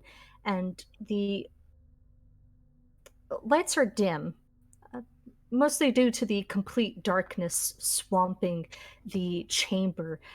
But now there's a kaleidoscope of light sort of flickering off of the flowers, the leaves, the grass, and it's a dazzling, incredible sight that you, Duvaneth, are allowed to see. She'll sort of just lean her head back and sort of wait until it's time to wake Solidago up.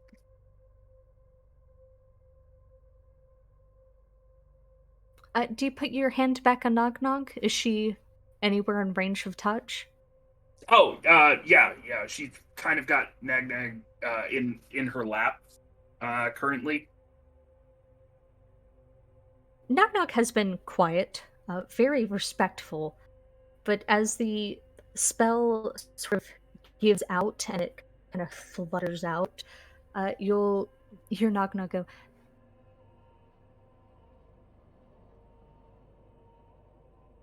"Do you want to know what she says about you?"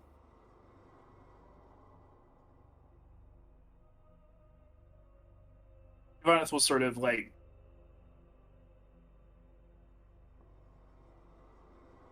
I do, but I shouldn't.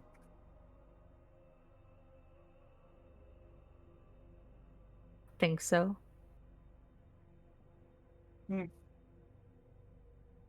It's just not polite. It's, you know, sort of like seeing somebody's inner thoughts.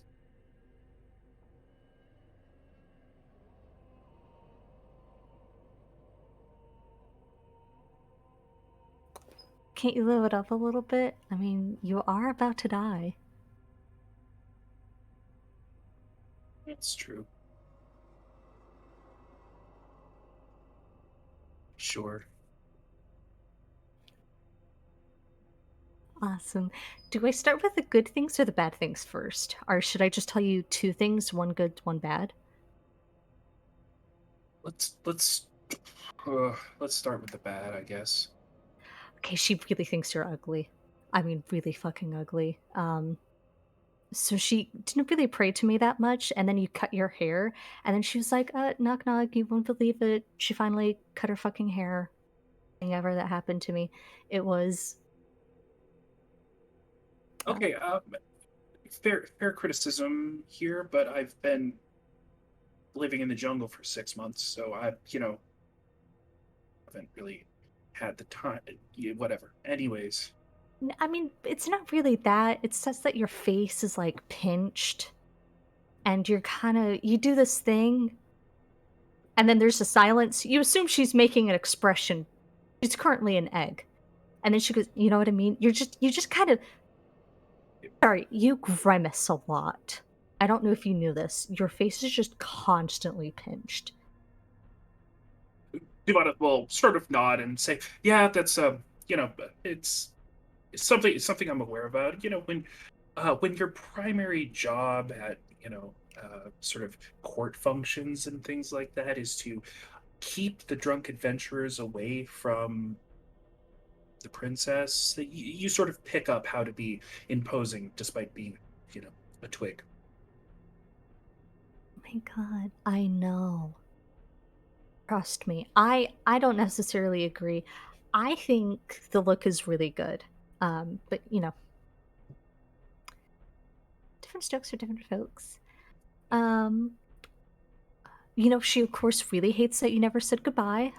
In fact, she just kind of really hates how reserved you are. But again, I get that. Again, to die. You know. Also, you're an Yeah, adventurer. Like, yeah. Devon is gonna nod and say, "Yeah, I was planning on saying goodbye." ooh, oh, you were.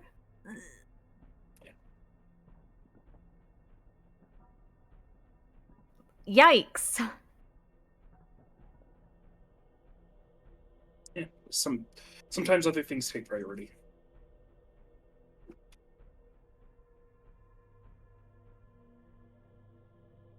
She thinks your archery's cool.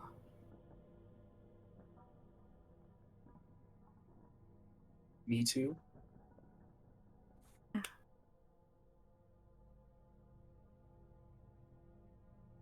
Is that the only good thing?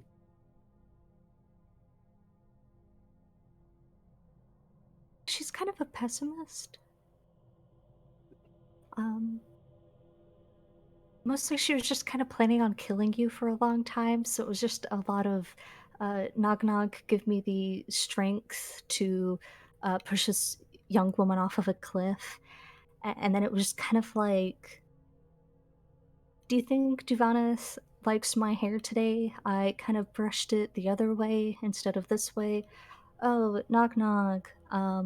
Do you think she's gonna bring me anything for my birthday? And then you did. That was so cute. Fabric though, interesting. Interesting choice. I was Cobalt silk. I was Uh, working with what I could find. yeah, definitely better than anything she's gotten. Uh, which was nothing. Except for this one Centaurum agent who got her like this gold ring. She lost a gold ring though. Because it's a really funny story. Yeah, she had mentioned them. Yeah. Also, push me off a cliff. I've seen her try to get up on her toes. She'd have all the hardest time in the world. Yeah, that's why she switched to poison. The whole coffee thing, it was to make sure you wouldn't feel weird when you would drink and then it was full of acid. Wonderful, just sort of. Hmm, that makes Yeah. sense. The coffee was She all right. really likes her resilient. Excuse me? So the coffee was all right. It wasn't the best coffee you've ever had. I haven't really had much coffee. That makes sense. Don't tell the queen you said that. She definitely hand crushes the beans, and she would be really upset to hear that it's just all right. But it's your relationship, not mine. She can't kill me, so.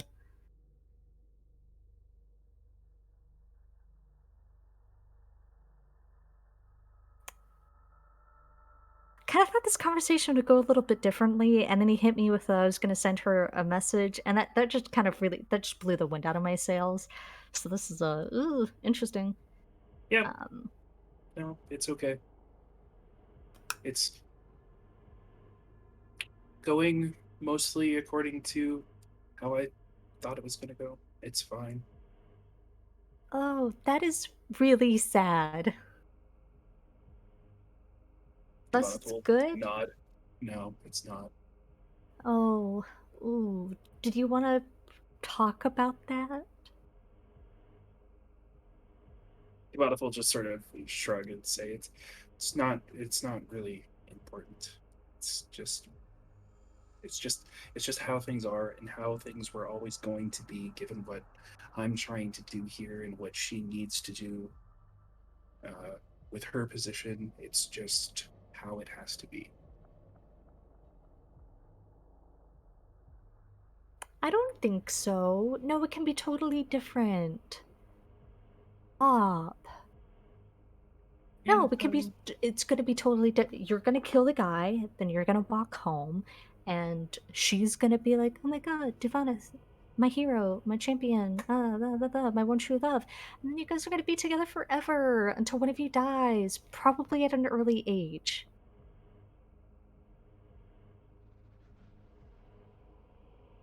that's a that's a uh pretty sunny outlook, and it's nice to think about.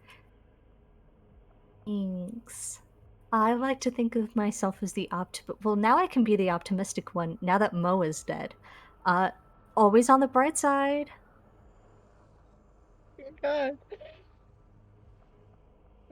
Yep.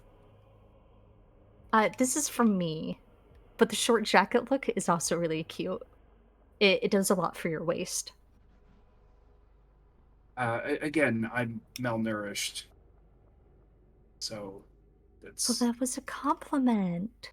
I'm sure you're still gonna have a waist when you're at a healthy body weight. Giovanna will just sort of shake her head.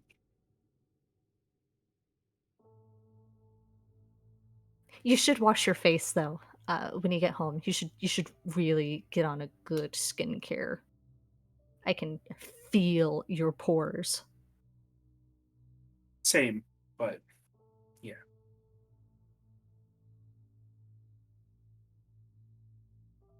Well, this is awkward. I'm gonna go pretend to go to sleep so that we don't have to keep talking.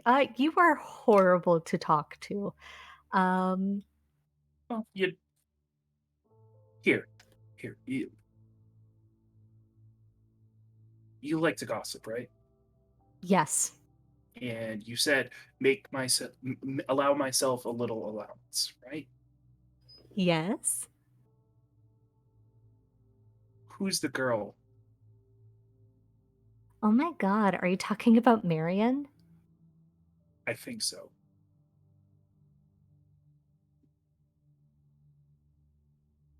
So Missionary wanted to know what the hell you meant by the matchmaker thing. So she's like, uh, how do I get that sorted? So she goes to Tyrion. She's like, set me up. And Tyrion's like, okay, I have the perfect girl. 5'6", thin, blonde, does acrobatic sleight of hand things. Loves sleight of hand things. So then he sets them up, and yeah, um, That's been going on for, like, I think a week or so now. However, I broke it off, due to several reasons. Very recently, actually. One of them may be because Marion is attached to a local group within Port Nyanzaru who's trying to get into the Queen's good favor. But yeah, her name's Marion. Um, she's allergic to peanut butter, if you wanted to use that. I can tell you where to get peanut butter in Port Nyanzaru. It will just be like, I'm not really the poisoning type. It's not really. I don't really do that. That's not. She's If got a I limp in her left foot. So I if don't you chased her down, I don't think that it would be a problem. Regardless, I don't think it would be a problem. It's not important. because you could kill her from 500 feet, or No, just that it's not important. like right now, or like in the future, it's not. I'm kind of confused. Yes. Oh, okay. Yeah, that's it. Well,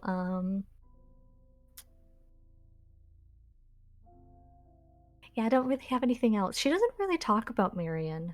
She does talk about Tyrion a lot. Did you want to hear about Tyrion? You can talk to Jet about Tyrion. I don't really. Well, I don't Have- want to talk to Jet. Jet's with Mistra now. I don't talk to people who do me. Also, it's not fun. Then I have to tell him that Tyrion's into, you know? I don't know, and I don't really know if I want to. You don't. I know, and that was horrible. You don't want to know. Mujinari knows, and that's horrible to know.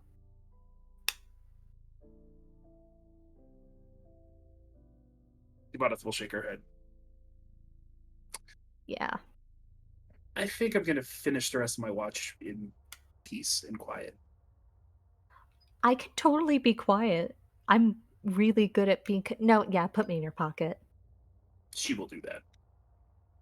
Okay. Oh, wait, and there's one more thing. What?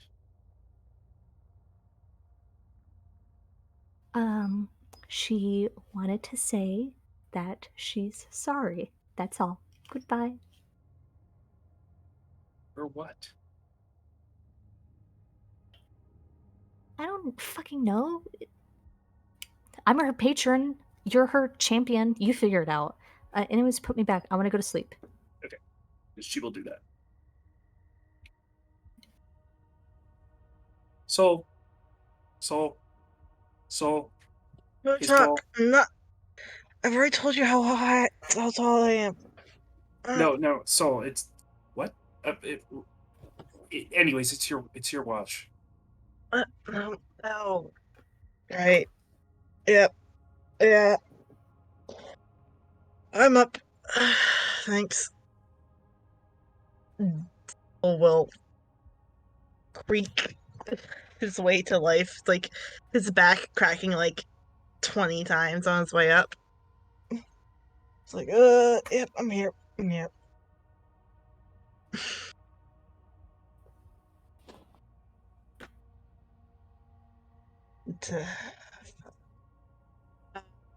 Hi, Jazz. Hi, you come up here. Of course.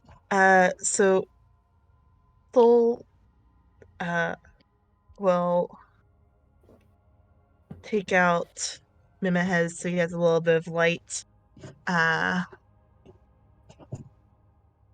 And will Sora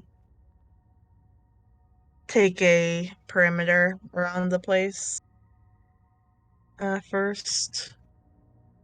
It is choked with life. It seems that at one point a Toomey Guardian had tried to encroach and was quickly bashed against a wall and bisected by a thorn. Not a thorn vine, a singular thorn the size of you, Solidago. Oh, I didn't even know they came that size. Huh. Hmm. he makes mental notes next to all the other mental notes to say the exact same thing of don't mess with the Goga shock. And then he will sort of the same sort of area that Duvanith had been seated during her rest, will sort of hop up onto the ledge and sort of let his feet dangle with Wongo on one side and Mimihez on the other. And he will take out his little gold dragonborn plush he's been carrying around with him everywhere. It is battered. It has parts of it have become like untwisted. The doll is in dire need of assistance with everything it's been going through. It's basically brown, just with all of the ash and dust over it.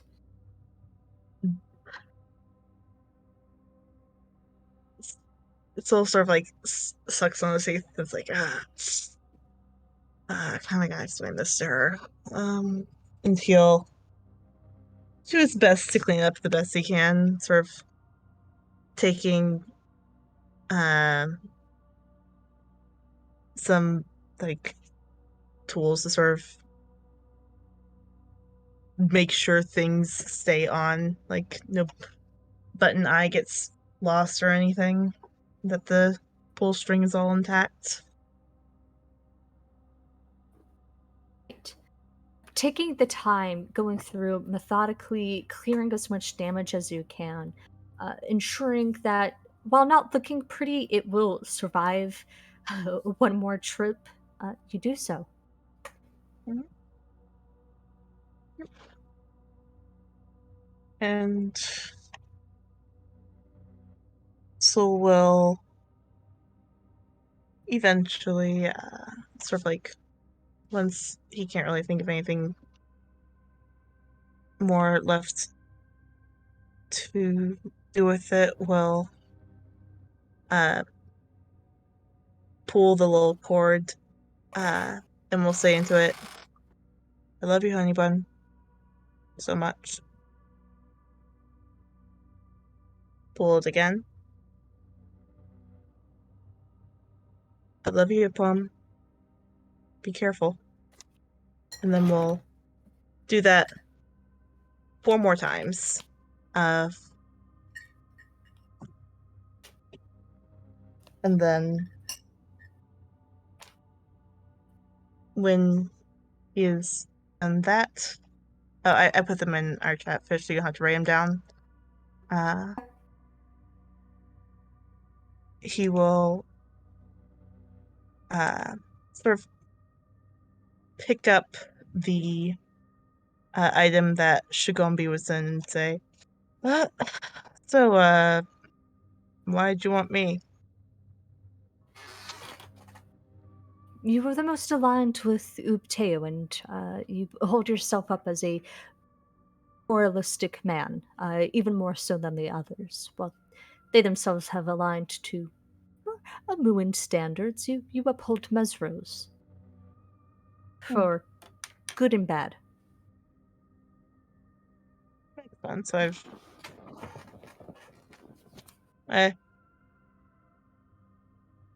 I've felt that. What's the well, I guess it's a lot different between Mesro and Omu. So, oh, go ahead. No, Amu concerns itself with actions. Murder is entirely on the table as long as it gets resolved. Whereas Mesrons prefer to wait and see. They're fond of patience and understanding, Mhm. mostly to their detriment in this type of world, but no less important. Yeah. It's one of those losing battles, I suppose. It is. Life itself is a losing battle, but must be done. There's no exception to it. Exactly. It's hard to do the right thing when you know that it's not the strongest option. And I don't know if I do that all the time. I'm sort of sorry. So, uh, what's do you know much about uh,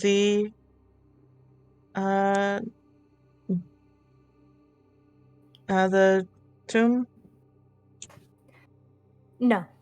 Of all of me, of all of the gods, I was the most tricky to get to. Many adventurers died before even stepping to my sarcophagus, much less being able to hold a conversation with me.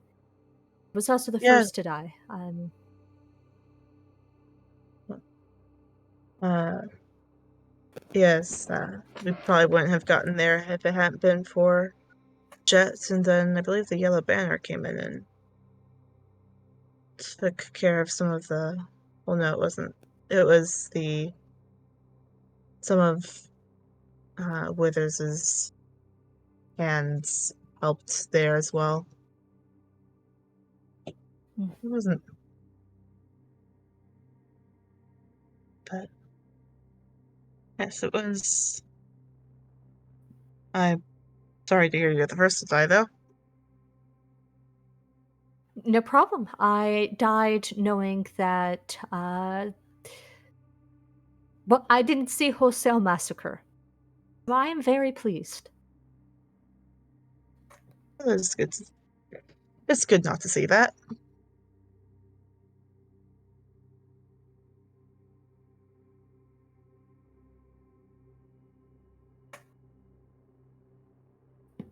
What will happen to you all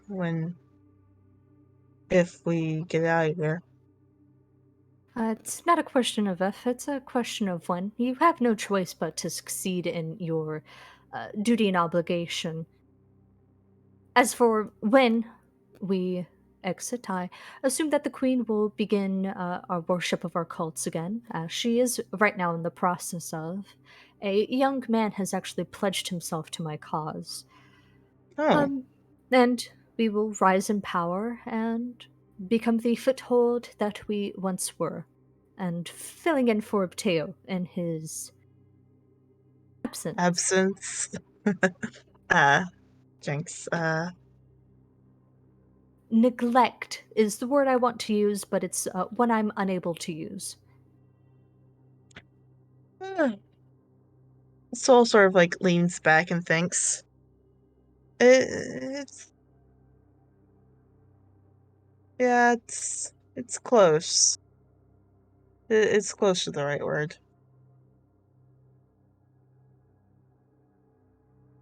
Shitty? Is that the word we're looking for? Maybe. Uh, n- I wouldn't say abandoned either. Uh, distant? No.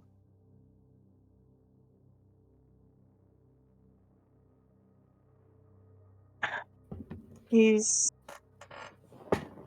gone, but he still hangs around sometimes, kind of, when it suits him. I never really thought I had a sort of handle on what his whole deal was, but not really. Um, I don't It's hard to say for certain. I have to think of really anyone there, honestly. I have to just go through that sometimes.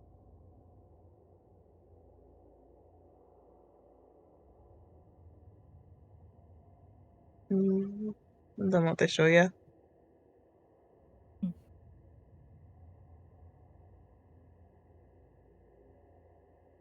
Did you know Interesting. what?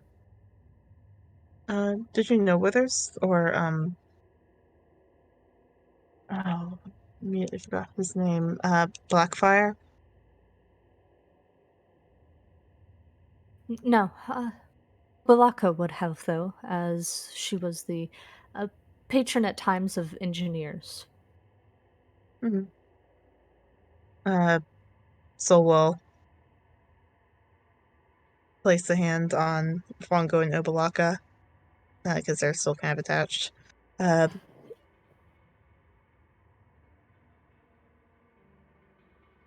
was I interrupting something again? Uh, Obalaka. Did you know Withers? I didn't know Withers. Uh, Blackfire. Jet said his first name, but it's left me. I didn't know a Blackfire. We didn't use last names with the architects. It was a safety precaution in case a building went live wire. In that event, all of the engineers would be held singularly responsible for any loss of life. Uh, yeah. Then so we'll step, hop off his little thing and uh we'll nudge Jet real fast. Mm. What was the name of Wither? What was Wither's real name? Huh? What was Wither's name?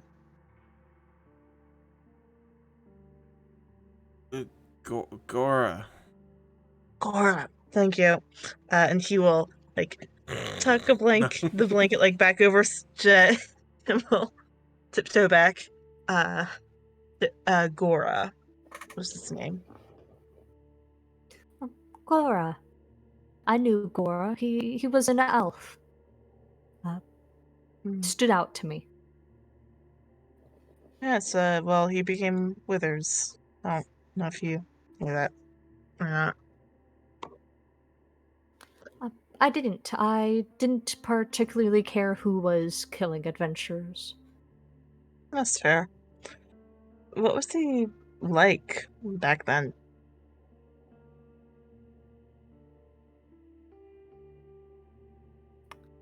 Devoted, singularly, resentment. Queen Napaka had promised the freedom of all slaves and then reneged on it after a brief conversation with her counselors. Well, that's shitty. Far be it from me. Uh, the country decided too much on free work, too many mouths to feed, not enough food to go around in a jungle without soil. But resentment, love. He loved his children, loved all of the children. Even got an award from Wongo once for saving the life of a young girl. He problem had been spreading through the city concerning the infants, and she had devised a safer crib for children to rest in. He had little candies in his pocket. I became sick once because I indulged myself in too many. I didn't realize that Zorbos could eat candies. Uh, Primordial spirits can. Fair enough. And also, to be fair, I'm not really sure what the diet of a Zorbo is, anyways. So, makes sense. Meat. Mm-hmm. Mm-hmm. Mm, hmm. Okay. Hmm. Uh, I mean, I can't judge. It's just. There are a lot of cannibalistic creatures in Chult. I do have to indulge myself in this. This is a part that excites me. When a Sirak came in, I was, of course, some would call me susceptible to night terrors. Would say that I am very anxious, like a poodle, and so I sent away most of the royal family. I have no idea where they ended up. I just told them to start running, change their names, and never come back to Omu. Uh, well, they. Some of them eventually ended up in Kirstabal. Yes, Hitsili. She was approaching labor, so she was unfortunately unable to leave with her daughter and granddaughter. And well, the original plan was to send her to the Yuanti. We were never on good terms with the Aarakocra. They were too aligned with themselves, too. Wango, what's the. Wango, honey, what's the best word to use? Uh, they were, scheming. Scheming. Mm. I wonder if that had an effect on. Hmm. Probably not. Uh, they. The ones that I had met were nice. There was Astara. She was a bitch, but she died a couple hours after we got there. Death curse, not one of us.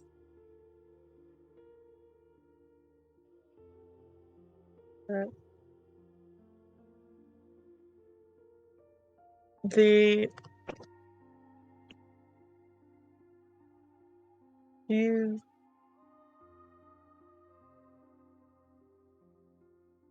think that they're actually going to come back to Omu, the princess and everyone?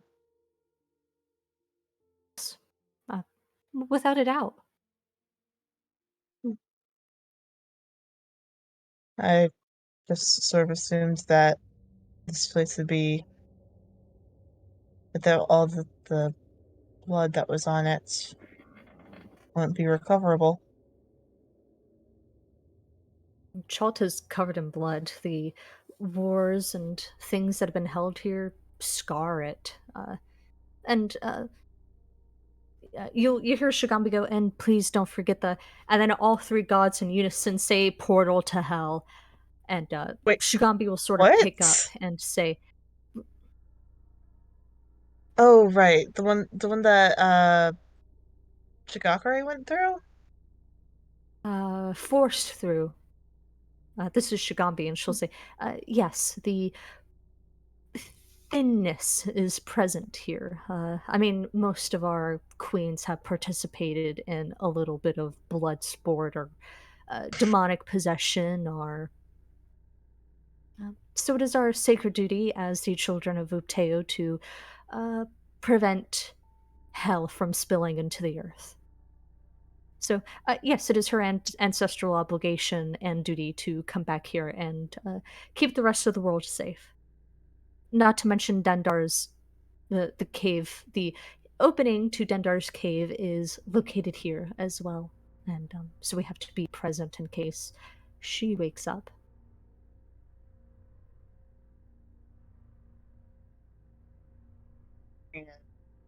Sour note to it, but what does that mean with Moa gone?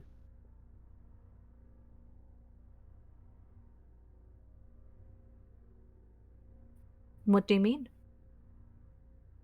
If she's not going to be here to help keep the hells in place and Dendar asleep,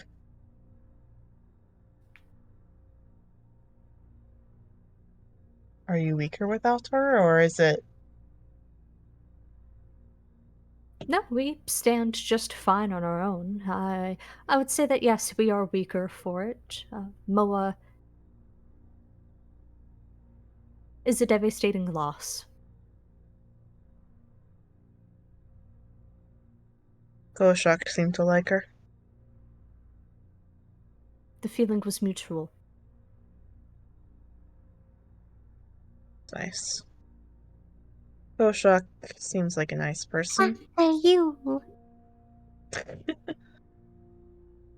I can't really speak on Koashak, but he's an Amuan.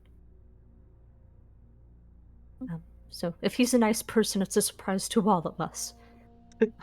Oh, Was that you funny? mean. It was. Thank you. Uh, I've been trying humor. You did a very good job. Which one is speaking right now? Your voices are sort of blending Shigambi. together. Shigambi. Yes, we Yes. spend a lot of time together. Yeah, I've Wongo's voice is so distinct that it kind of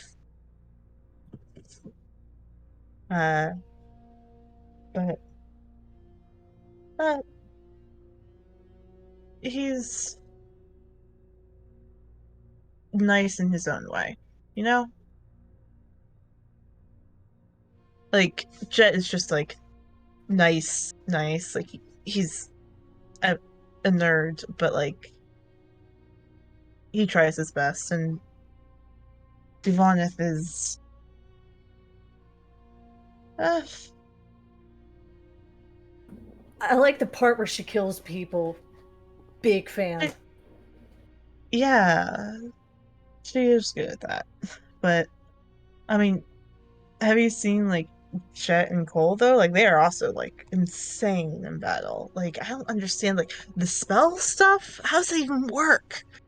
Like it's all You'll just like hear two conflicting answers. You hear Obalaku go, their mastery over magic is incredible and awe-inspiring. And Shigambi going, yeah, they cast spells and somebody else does all the work. Hardly fighters. oh, two people talking at once. Sorry. It's yeah. I don't know. I don't get how they do that. Uh, Devoneth is she is she's not nice. She's kind though. And I guess that goes for Kosok too. Jet is nice and kind. Out of character, I have differing opinions, but go off, I guess. Soul is tired of talking about his ass. You're not here. You're asleep. Do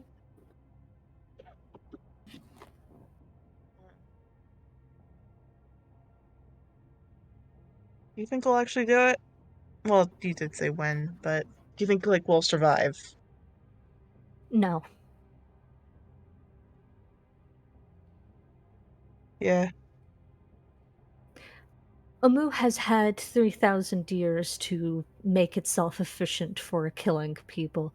The fact you've made it here is miraculous. I assume that miracle will continue, but you will die. I've never seen anybody live past Sirak. People have gotten there before? I presume. Fair enough. I mean, just 100 years, what about 30 adventures once a month? Someone's had to have made it there. Yeah, probably, I imagine. I don't know, I've never dungeon. Well, yeah. Oh. I haven't made it this far down into a dungeon before.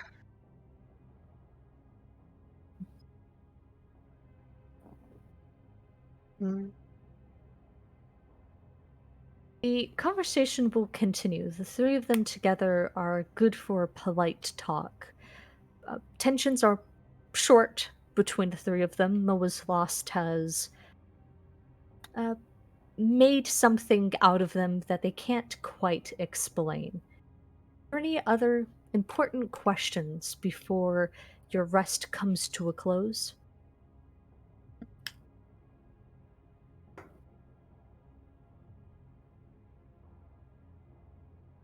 None that I can think of. You're not here. I'm talking. Soul thinks for a long moment. Well, I think for a long moment. How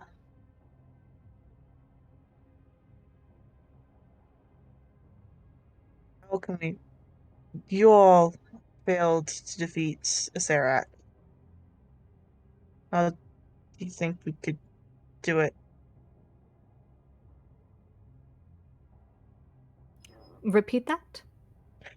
You all failed to defeat Asarak. How do you think we can? Oh, I don't think you're going to defeat Sirak. You're going to end the Death Curse, but you're not going to defeat him. Ah, I see. Well, your best. Yeah, our best then.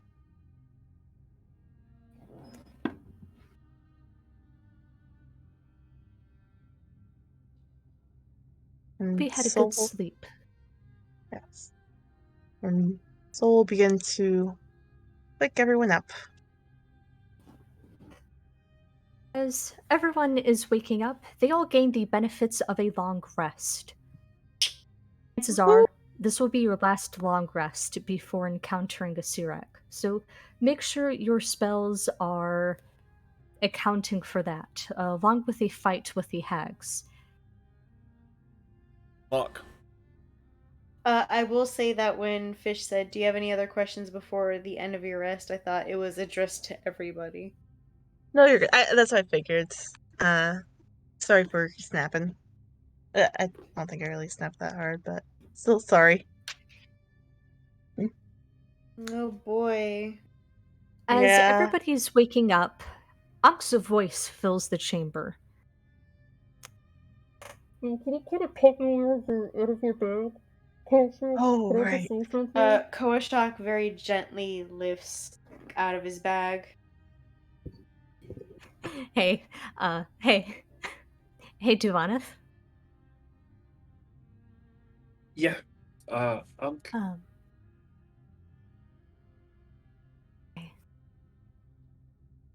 so Champion walks into a furniture store, and the clerk at the front says, "Oh, looking for a queen-sized mattress?"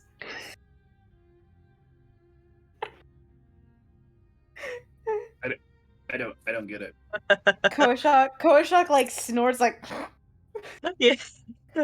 That's very good, Thank you. I didn't make that. Each poem made it. So the joke is that everyone kind of knows that, with some exceptions, such as Karagos and Nepartak, they're usually. Can someone make that motion with their chin for me, so that Duvaneth is able to understand the innuendo that I'm posing? Koashak makes the motion with his fingers. Yes. Oh. Oh, well, it's a. I'm on Like, the come, exception. I'm on the like, exception come list. hither. So you two didn't.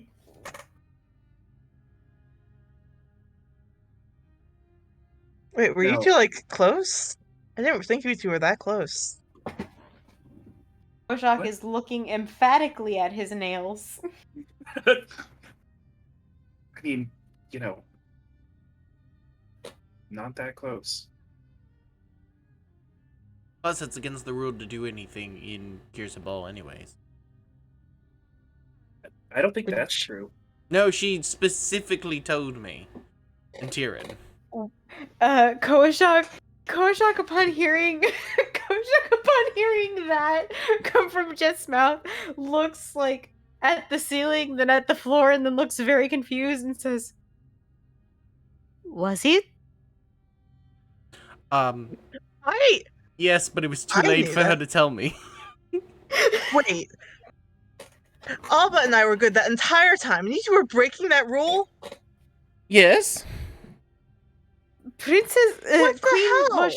Queen Majrai never informed me that it was a rule, so I just She said know. it. She said it specifically With to me, but who, I though? definitely wasn't listening. Wait, Koshak, who are you sleeping with? Jet know. just looks at Soul like, really?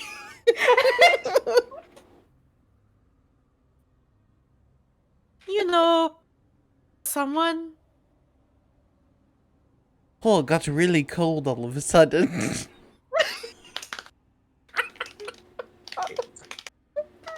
Well, because there was... Wait, there was... wasn't Guess mentioned, you could say alright. that Koshak is giving Soul the cold shoulder in all of this. Wait, artist? Seriously? Jet just smirks and goes back to his book. What do you Like- mean, seriously? Well, like, don't you get, like, all sleepy when it's cold? Wouldn't you just be, like, falling asleep the entire time? I have a ring of fire resistance. Oh no, I have a That's ring not- of warmth, Soul. Oh, you do? Oh, that's helpful. Yeah. Plus, you know, you get warm during the event and stuff like that. But anyways, what are we Yet you're doing? not helping. Like... That's Oh, it. That is a God. tamer joke that I was going to make. Damn it, know, I like, wanted to hear what you it. all do, like, temperature-wise. Like, whatever. I'm still surprised that you and Alba managed to stay good during it when Jet and I were being deviants. Jet was giving Well- the explicit rule of all things. I was. Well, the walls were very thick, and I don't listen to that sort of thing. The walls are thick, so you shouldn't have heard it anyways. Yeah, exactly. So you were fine. That's why, like, So it's fine. There's nothing to worry about, Soul. I'm mad because that would be nice. I haven't slept with my husband, and I haven't slept with anyone in... Oh, God. I'm gonna go check the hallway. It's like, Soul's, like, Solidago counting. versus Solidago versus Dubonnet thinking about their dry spell.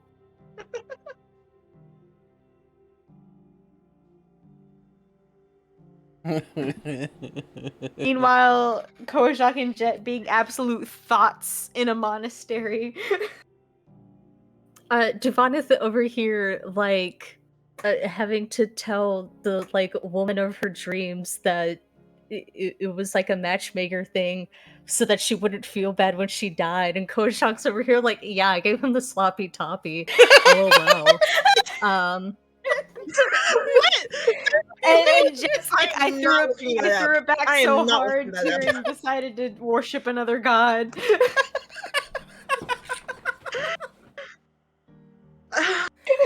Devoneth, in the hall that is slick with blue blood is a slightly prone, disheveled dragonborn, clutching his sword across his chest. He is barely breathing. You can pick up the whistling of his lungs. Fucking 180, Jesus fucking Christ. Help! Duvaneth is going to go and start performing CPR. Dying Dragonborn out here. Jet, hearing that, will instantly go sober, like stone cold sober, and just run over. Yeah.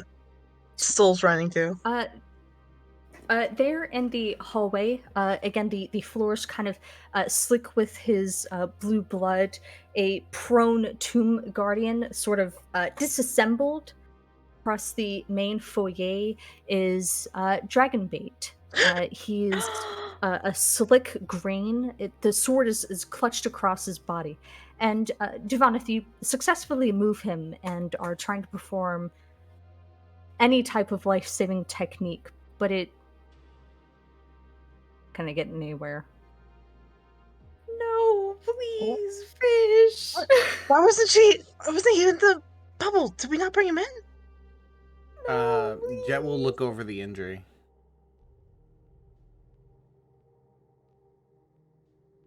So there's a lot. Uh, Due to his tough leathery hide, it's hard to get an extent of the injuries. There's no bruising, there's no breaking. He's kind of just bleeding. Jet will. Is he still conscious? He is. He's looking at you, and he's releasing the warm smell of bread. Hey, Dragonbait. Jet's going to try spare the dying. Okay. Uh, It's a living creature that has 0 hit points, but I'll hit the spell.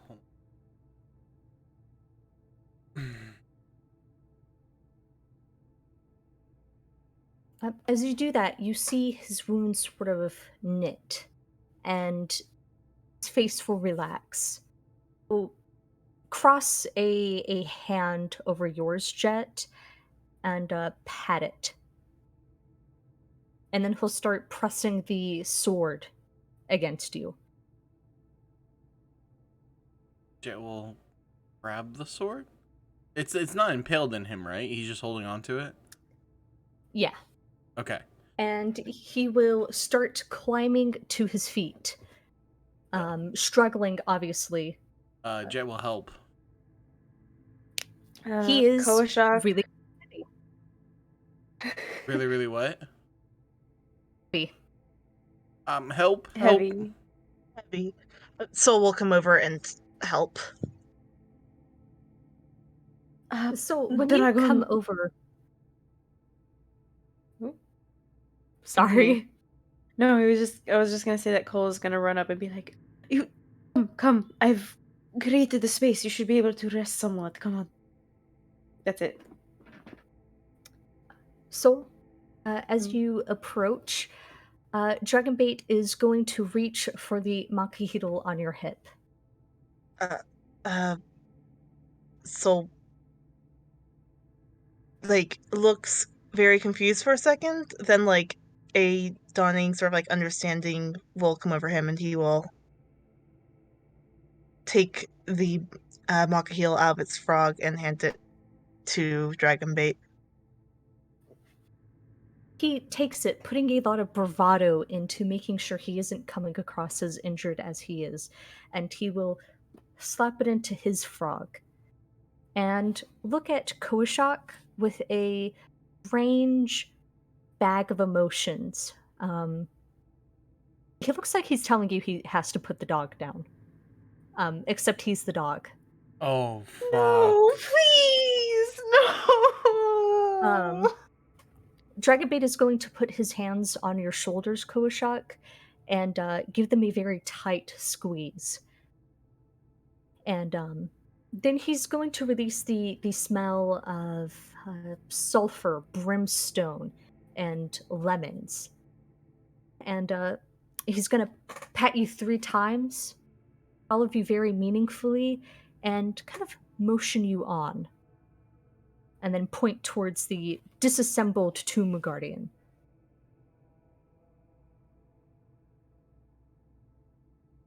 Bonnet will, as they were moving him, because she wouldn't have been able to assist with his heavy form as much as, say, Solidago, she would have sort of moved out of the way and was sort of just making sure that nobody ran up behind them. Since we were moving an injured person, but once that happens, she will go up and look over the Tomb Guardian that he motioned to. All right. The Tomb Guardian is dead. It appears to be made out of the form of a slight person, and their legs are backwards like an animal.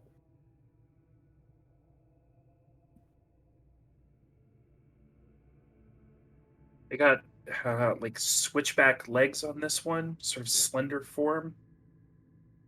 Meanwhile, no, I can't do it. No, please. I've already had to take care of one and then the other. I can't do Dragonbait, please. Pick someone else. I can't do it again. Jet will step up. if you need to.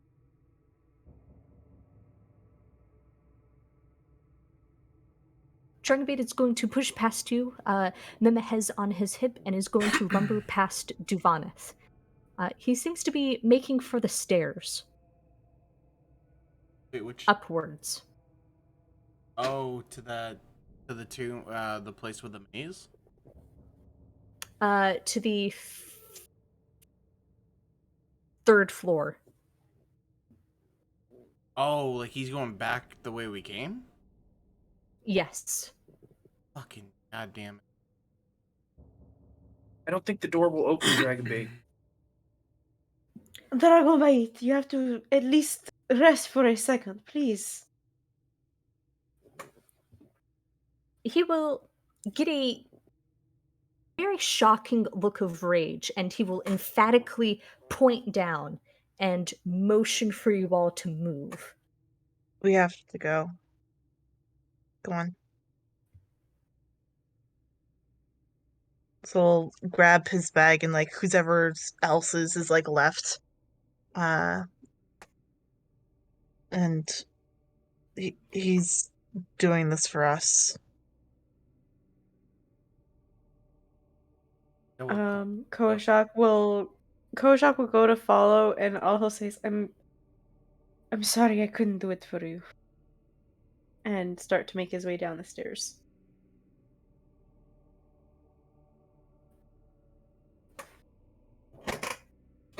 Oh, but wait, no. Yeah, he's Dragonbait's worth it.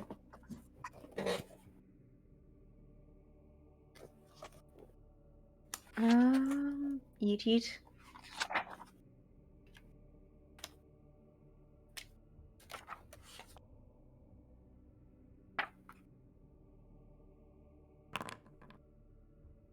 Oof. Nice. Hey, it's something. 4 points of healing for Dragonbait. All right. As you approach Dragonbait to administer the healing, when you reach out, he takes your hand, puts it against about his right side, kind of midsection, and you can hear all four of his hearts beating.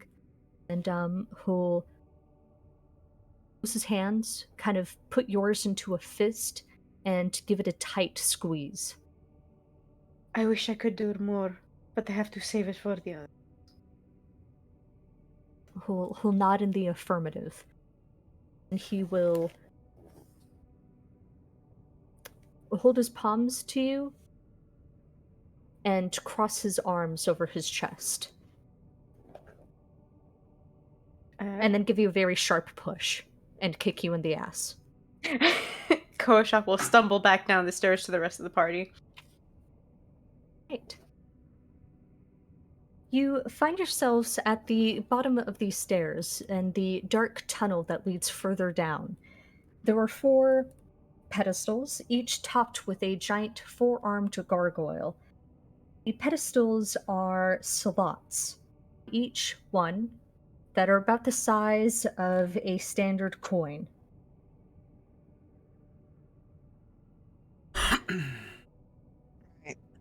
Also, the map's open, guys. Oh, okay. So do we think we Jet, just put... Jet and I are still chilling in the room. Yeah, come join us.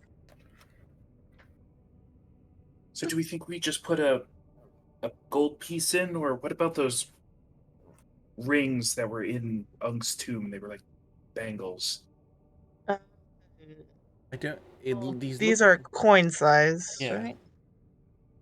Well, I could try a piece of gold and see what happens. Not gonna hurt. Fair.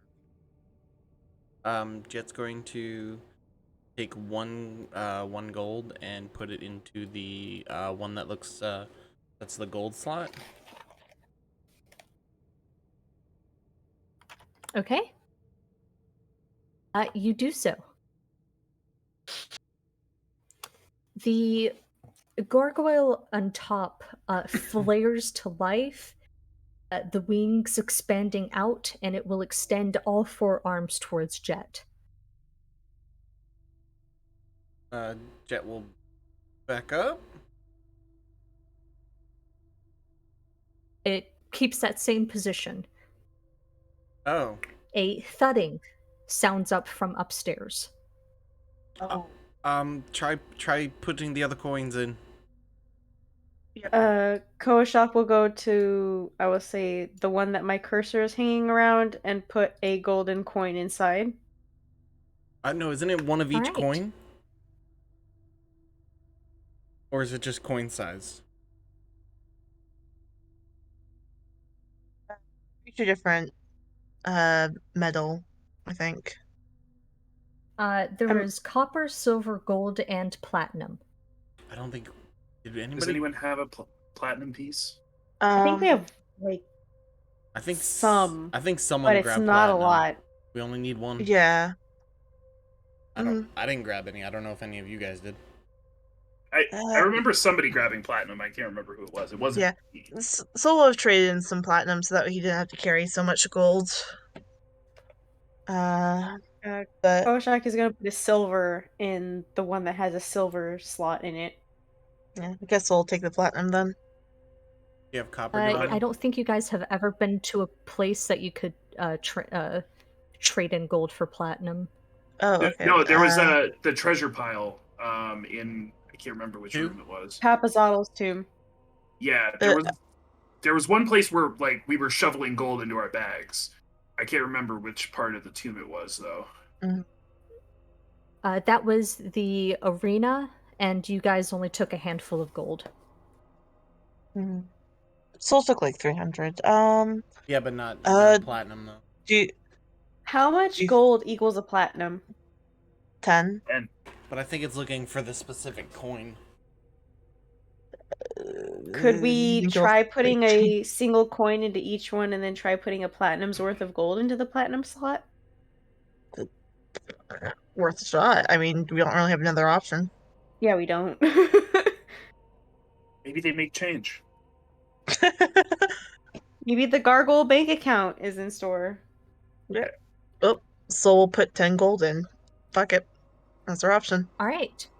You put in 10 gold, and the gargoyle flares to life, Nice. extending 4 arms towards Solidago. Yeah, Nice call. Alright. And the equal amounts are put in by Soul and Cole. Not Soul. Duvanith and Cole at the other gargoyles. Well, it's just silver and copper, right? Copper, yep. yeah. So, are we hugging our gargoyles? Is that what we're doing here? I think. Well, it depends on what happens if we put the equal amounts in each gargoyle. I don't think. Well, we did. They all like extended out, right? No, so far she's only mentioned you, Jet and Soul. So I don't know if something happens when all 4 happen. The other 2 haven't mentioned what they put in. That's why. Yeah. Yeah, I said Cole puts in a silver into the silver-sized gargoyle coin slot. Okay. Your gargoyle, as where flares to life and extends its arms, the thudding becomes real as you hear something crumpling. Dust kind of skirts over. Duvanith? Duvanith will put in a copper. Alright. You slide in a copper, and there's a very satisfying chunk as the gargoyle flares to life and extends 2 arms towards Duvanith.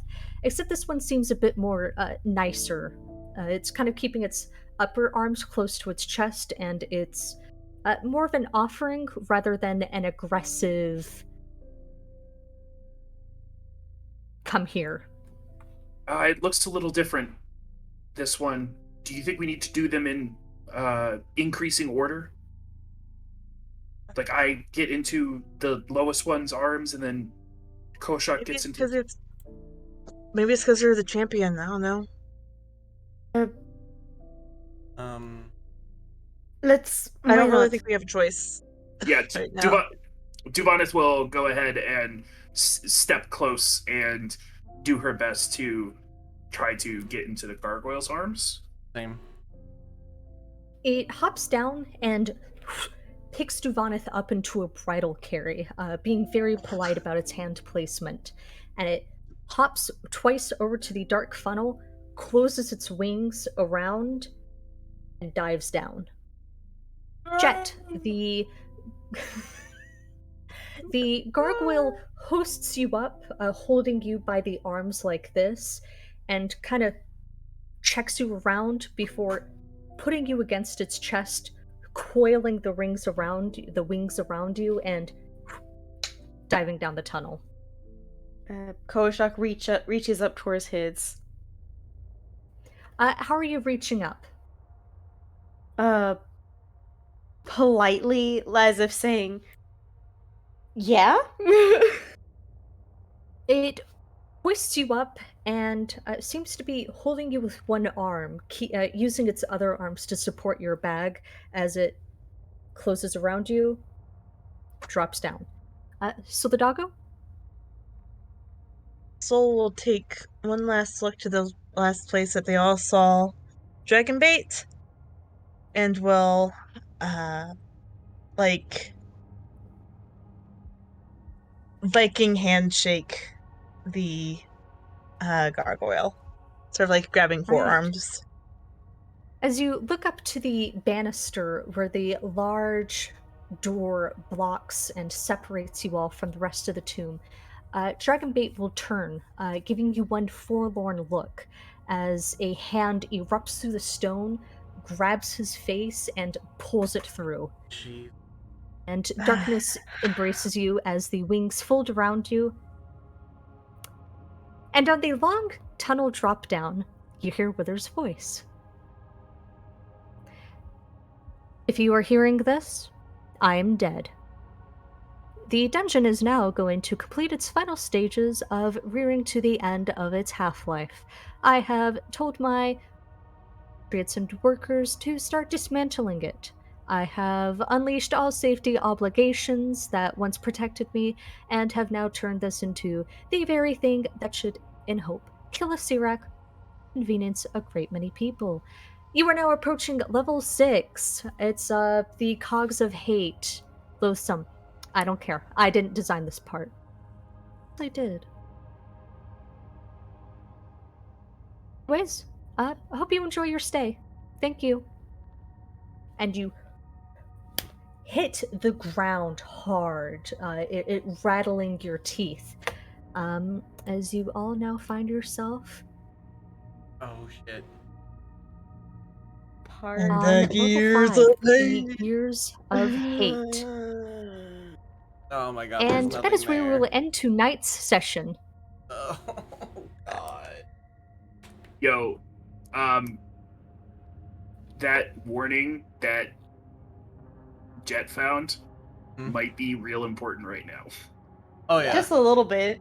Well, the just a second little Jet bit. heard cogs, he's gonna bring it up. But anyways, do you want me to take it out? Let's take it out. All right. Thanks for everybody who stopped by. We're gonna do the mini campaign, like Fish said, for the next few weeks, and then July 3rd, it's the finale. We actually have to complete up level 5. So after I next lied. session, we'll have the mini campaign.